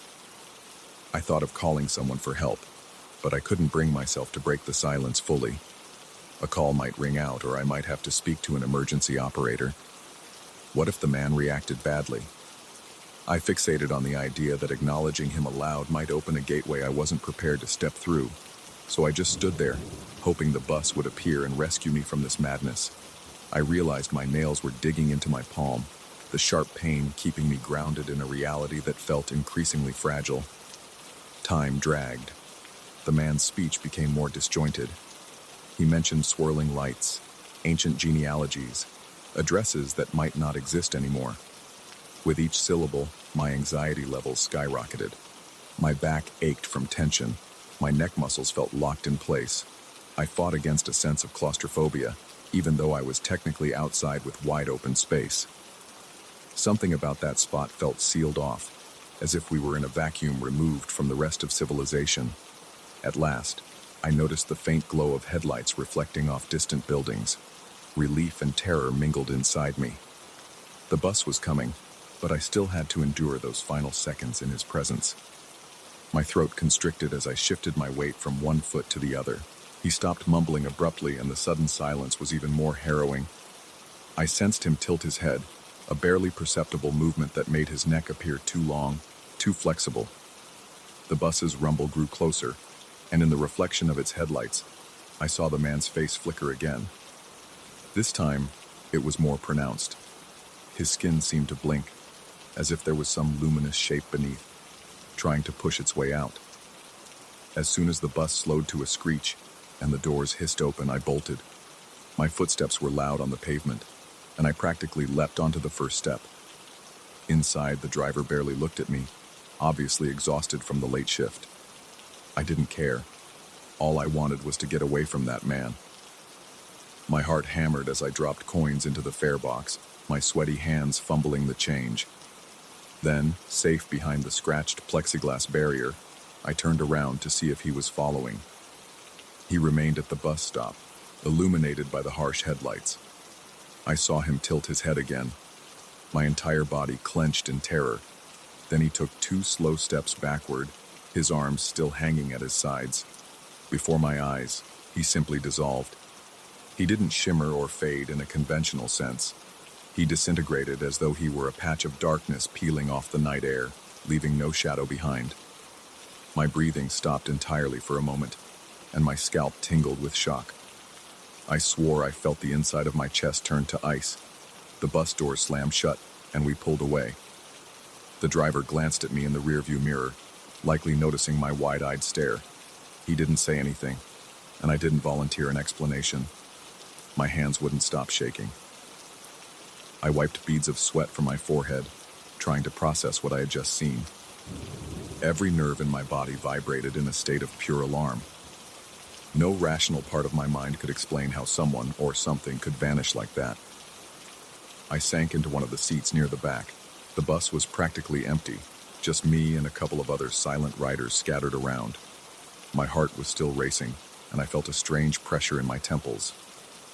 I replayed the scene over and over, the tall figure, the flickering street lamp, the archaic clothing, the murmur of obsolete names and distant years, the bizarre contortion of his face, and finally, that impossible vanishing act.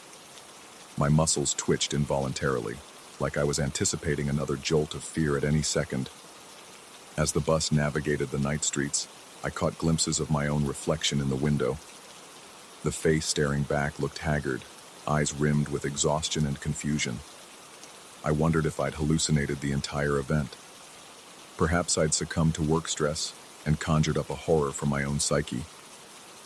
My chest tightened again at the thought, because it almost felt more comforting to believe he was real than to think my mind had conjured him.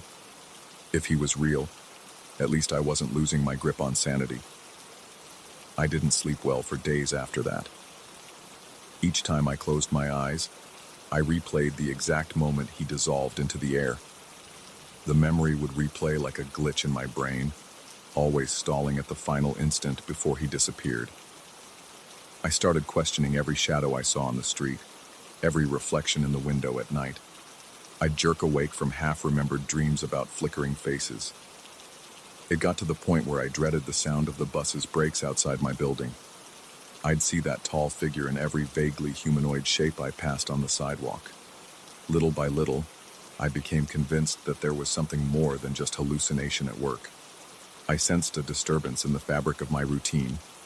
Lights flickered in my apartment for no discernible reason. Doors seemed to open on their own just a crack. And once, I woke up sweating after hearing what sounded like faint mumbling in my living room.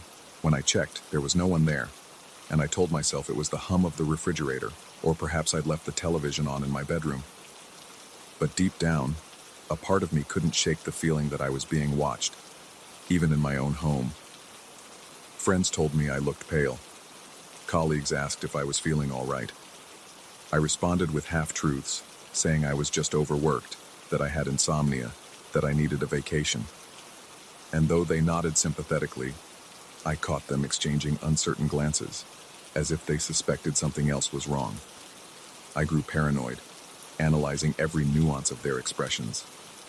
My paranoia fed on itself, and I found it harder to separate normal coincidences from signs of an invisible threat. Despite my efforts to write it all off as stress, every nerve in my body insisted that what I had seen was real.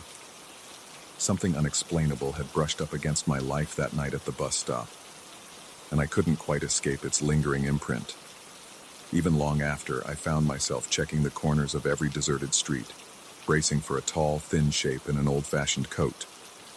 Sometimes I could almost feel that stale, musty smell in the air again, though no one else seemed to notice. It's been months since that encounter, and I haven't seen anything or anyone like him again. I might never unravel the mystery of who or what he was, but the memory remains, an ever-present splinter of anxiety lodged in my mind. Late at night, when the city grows silent and streetlights flicker, I still get that unsettling feeling that the world is holding its breath. I can't help but wonder if, somewhere in the dark recesses I'd rather not explore, he's still out there, waiting. Perhaps next time he appears, it won't be at a bus stop. Perhaps it will be in my peripheral vision, as I pass a quiet alley or catch my reflection in a mirror. I live with the unshakable tension that he might materialize at the most unexpected moment, thin and silent, with that face that blinks like a faulty screen.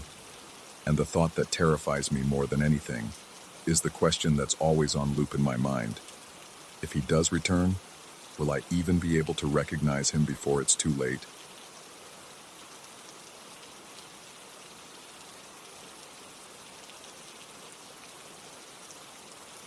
Felt it the moment I crossed through the old rusted gate leading into the park. The air carried a stagnant hush that clung to my skin like damp sheets in a sweltering summer.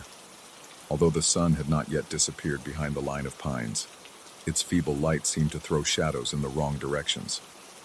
Leaves that should have stirred in the dying breeze hung motionless, and even the insects, normally buzzing with frantic energy at this time, fell silent as though an unseen predator had just stalked onto the scene. There was an immediate sense of intrusion, as if I had stepped onto a forbidden stage and every rock, branch, and blade of grass was judging me for daring to be there at dusk. I came here against my better judgment. A friend had once mentioned unusual sightings in this rural park, some local folklore about a tall figure with a strange hat that made the eyes appear as twin points of eerie illumination. He had seen it in passing, but refused to elaborate further, muttering under his breath about how it was too unsettling for casual conversation. He never openly warned me away, but the tension in his voice was enough. Naturally, curiosity got the best of me. I wanted to experience the place myself, or at least confirm that the rumors were nothing but small-town superstition. From the moment I arrived, every instinct in my body told me to leave. The late afternoon sun was stretching its final rays across the dirt path, and the entire area felt wrong in ways I still can't fully articulate. My heart hammered a little too fast, though I tried to dismiss it as adrenaline from the long drive. The park was enormous, with winding trails, thick clusters of trees, and a few overgrown clearings. Everything looked normal enough at a glance. There were the usual oak and pine trees, the usual chirping sparrows, and the usual scurry of squirrels. Yet some fundamental piece of my perception screamed that these things were just slightly off. Too still, too silent, too watchful. I convinced myself to walk, keeping my shoulders squared as if that alone would ward off any creeping dread. Each step kicked up a faint cloud of dust, and I could hear gravel crunch under my shoes. After a few minutes, my breathing settled into a steady rhythm, and I thought perhaps I had overreacted. The sky was only partially tinted with orange, the heavier blanket of nightfall still a while away. I told myself that I was simply letting the local legends feed my imagination. I tried to enjoy the scenery, the tall grass, the gnarled trunks, the flickering sunset weaving through gaps in the leaves. For a time, it almost worked. Then I saw it. At first, it was just a shape beyond the tree line. I caught it in my peripheral vision. A lean, elongated silhouette standing stark still among the shadows. Startled, I turned my head, my pulse quickening again. The figure was tall, unnaturally so, with arms hanging at a slightly odd angle. It wore a dark hat, broad-brimmed, that somehow captured the dusk light in a peculiar way. The entire outline looked distorted, as though the air around it was heavier or bent. Where a face should have been, I noticed two faint pinpoints of light, like reflections of a distant lamp, but there were no lamps to be found in that remote section of the park. I froze. My mouth went dry, and I swallowed hard, trying to make sense of what I was looking at.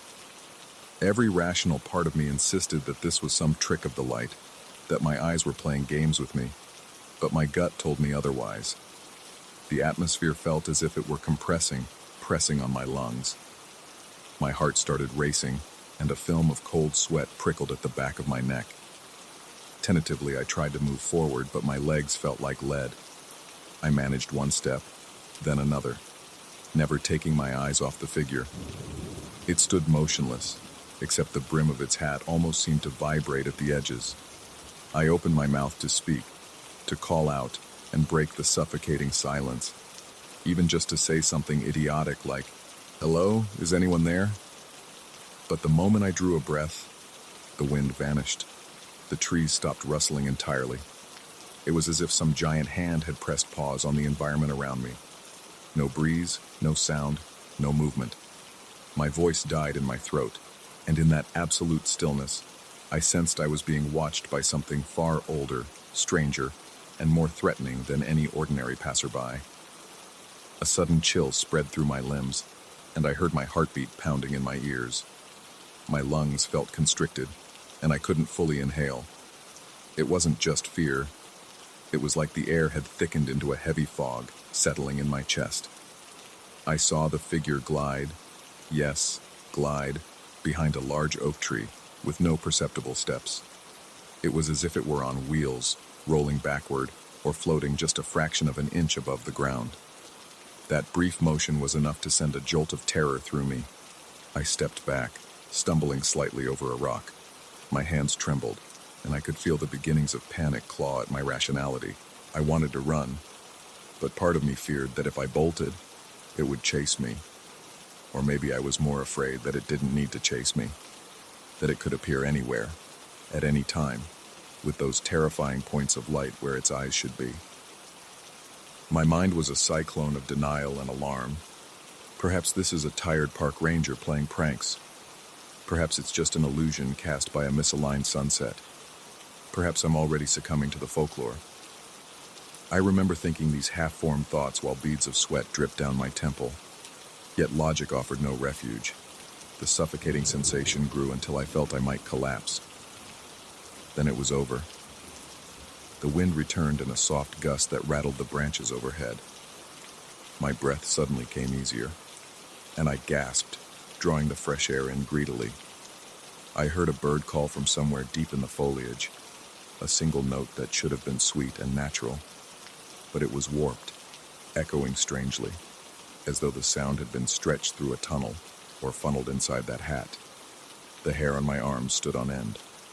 Something in me recognized that call as not belonging to this place or time. It was wrong, and it was intentionally wrong. My footsteps felt loud as I backed away from the spot where I'd seen the figure. I realized I had been clenching my fists so tightly that my nails dug into my palms, leaving tiny crescents. My mind raced with questions. Should I try to find another path back to my car? Should I keep going forward, hoping the figure wouldn't reappear? Should I call for help on my phone? But who would come? And how would I even describe what was happening? I decided to keep moving deeper into the park, reasoning that there was an alternative exit on the far side that looped back to the parking lot from a different angle. I had a vague memory of a trail map posted near the entrance. If I recalled correctly, there was a main path that curved around a small pond and eventually led back. It seemed safer than retracing my steps. So I marched on, fighting the urge to glance over my shoulder every few seconds. The further I went, the more I felt the watchfulness of the place. It was in the rustle of leaves behind me, in the gentle crack of branches that might have been footsteps. I tried to keep my composure, but every so often my breath would hitch, and a shiver would run through my body. My heart rate remained elevated, and the dryness in my mouth persisted. A few times, I thought I saw movement at the edges of my vision, a silhouette flickering between tree trunks, a hat's brim turning the corner just before I could focus on it. Each time, I whipped my head around, only to find nothing there. As the sun continued its descent, the sky took on a bruise-like hue, purple mixing with fading orange. Shadows sprawled across the ground, elongating and merging into strange shapes. I heard that distorted bird call 2 more times, each more distant than the last, yet each producing the same unsettling echo that turned my stomach.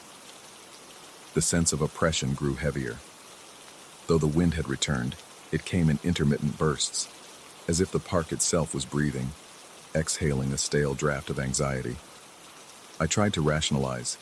Maybe it was just the acoustics of the area, or some natural phenomenon that I wasn't aware of. But my nerves were too frayed for easy reassurance. My gut kept telling me that the park was somehow alive and resentful of my presence. My shoulders ached with tension, and my head pounded from the constant strain of heightened alertness. At one point, I thought I saw the figure again, far across a clearing. This time, it seemed to be angled as though it were staring directly at me. Those two pinpoints of light, glowing faintly in the dimness, made my breath catch. I willed my legs to move faster without breaking into an all-out run. Soon, I reached the small pond. The water was murky, coated in a sheen of fallen leaves and algae. The reflection of the darkening sky wavered on its surface.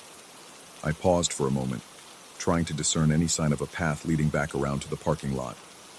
My heart was slamming against my ribcage, and sweat trickled down my back. As I scanned the area, I thought I heard a whisper, a soft breeze that rose into a faint voice, but it was too vague to understand. I only caught the impression of it, like the hush of someone speaking in a distant room. I circled the pond, the squish of wet earth under my shoes adding to my unease. Now the shapes of the trees looked more menacing in the twilight, their branches reaching out like skeletal arms. Everything about this place felt heightened. Every rustle, every shift of shadow, every shift of color in the sky. My pulse hadn't slowed once since I first caught sight of that thing. At some point I thought about calling someone on my phone, but a quick glance revealed I had no signal. My battery icon blinked ominously, as though mocking my predicament. Typical horror scenario, I thought. A desperate attempt at humor that only deepened my panic when I realized how real this was. I forced myself to keep moving. The trail seemed to wind on endlessly through pockets of thick brush and narrow clearings. My footsteps echoed strangely, like I was stepping on hollow ground. When the wind picked up again, it made the branches groan in protest, creating an orchestra of eerie creaks. My eyes darted around, searching for any sign of that tall figure, but the gloom had swallowed most of the details. Only the occasional silhouette of a tree trunk or a stone bench emerged briefly before sinking back into darkness. I remember feeling dizzy, my breath shallow as though the oxygen was thinning out. My mind started racing, conjuring all sorts of grim possibilities. Yet I clung to the idea of reaching the exit. I needed to believe there was a simple way out. Just follow the path, keep my wits, and soon I'd be back in my car, engine revving, driving away from this cursed place. Near a bend in the path, I heard a sudden rustling. My skin erupted in goosebumps, and I tensed, expecting to see that horrific silhouette materialize again. Instead, a large bird, maybe an owl, burst from the foliage and soared overhead. My immediate relief was punctured by the memory of that distorted birdsong. I watched it vanish into the blackening sky, half expecting the hat-wearing figure to drift out in pursuit. But nothing else emerged. The stillness returned, more suffocating than ever. Finally, the path opened onto a gentle slope that led back to a lighter area. I saw the silhouette of a wooden fence, presumably near the parking area. My heart surged with hope. I quickened my pace, ignoring the trembling in my legs and the clamminess of my palms. The thought of my car, my metal haven of normalcy, pulled me like a magnet. Then, just as I neared the fence, I caught movement in the corner of my eye. I turned, nearly stumbling over a root, and there it was again. Tall, unnaturally slender, hat brim wide, eyes glowing like two dying embers. It was only a few yards away, half hidden behind a knot of trees. A wave of dread crashed over me, and it took everything in my power not to scream. My face felt hot while my hands were icy cold. My lungs refused to fill properly. In a disorienting haze, I forced my stiff legs to move. Somehow I found myself passing the fence line, bursting into the open parking area. The figure didn't follow, or at least I couldn't see it in that moment. The tension that had constricted my chest loosened just slightly, enough for me to gasp for breath. I staggered to my car, fumbling in my pocket for the keys. My hands trembled so violently I nearly dropped them. When I finally managed to unlock the door, I slid into the driver's seat and slammed the door shut, flicking the locks down with frantic speed. My heart pounded like a drum in my ribcage. I glanced up, half expecting to see the tall stranger looming on the other side of the windshield. But there was only darkness, the faint outline of trees, and the murmur of wind. I turned the ignition, and the car sputtered to life. I reversed out so abruptly that my tires skidded on the gravel, sending small rocks clattering in all directions. My body tingled with residual panic, but I refused to look back. I just wanted to get away from that place. Once I hit the main road, I drove faster than I should have, checking the rearview mirror repeatedly. The headlights cut through the encroaching night, revealing only empty asphalt behind me. Still, the image of that tall figure with glowing eyes burned in my mind. I couldn't shake the impression that it might appear in my back seat at any moment. Even as the miles stretched between me and that rural park, the sense of being watched clung to me. My breaths came in short, panicked bursts, and my hands felt slick against the steering wheel. At one point, I thought I heard that distorted bird song again, but it might have been the wind whistling through a gap in the car window. Or maybe it was just my rattled imagination, still reeling from the terror I had witnessed. To this day, I can't fully explain what I encountered. Was it a ghost? A demon? A manifestation of my own frayed nerves? The rational side of me wants to label it as a trick of the light or a stress-induced hallucination. But the primal, deeper part of my psyche knows better. It felt real, oppressively real, in a way that simple illusions do not. The lingering apprehension in the pit of my stomach persists whenever I recall those pinpoints of light beneath the brim of that impossible hat. I've told a few acquaintances about the experience, always glossing over the details to keep from sounding unhinged. Sometimes I sense they suspect I'm exaggerating, but I know what I felt in that park. The crushing silence, the suffocating dread, the undeniable presence of something beyond logical comprehension. Even now I dream about those woods. In the dream, I hear the wind stop abruptly, feel the air thicken around me, and see that tall silhouette with glowing eyes. Then it's gone, leaving only an echo of a twisted bird song ringing in my ears. I haven't set foot in that place again, and I have no plans to. Yet I can't shake the feeling that whatever I saw that evening isn't confined to the park. Sometimes while walking in a quiet neighborhood or hiking in another forest, I catch a fleeting shape at the edge of my vision, a figure standing too tall, too still, with a brim that seems to swallow light. Each time, my breath hitches, and my heart threatens to burst from my chest. When I look again, there's nothing there. But the memory lingers, a subtle reminder that some things defy explanation. And perhaps that's the most terrifying part. The idea that this presence, whatever it is, might not be bound by fences or trails. It might slip through the spaces between thoughts, between seconds, waiting for the right dusk to fold over the land. Then, in that twilight silence, it can appear again, its hat revealing not darkness, but two unearthly points of light. And I, or someone else foolhardy enough to wander into its domain, will be there to witness it. Because once you've seen it, part of you will always be searching for it, whether you want to or not.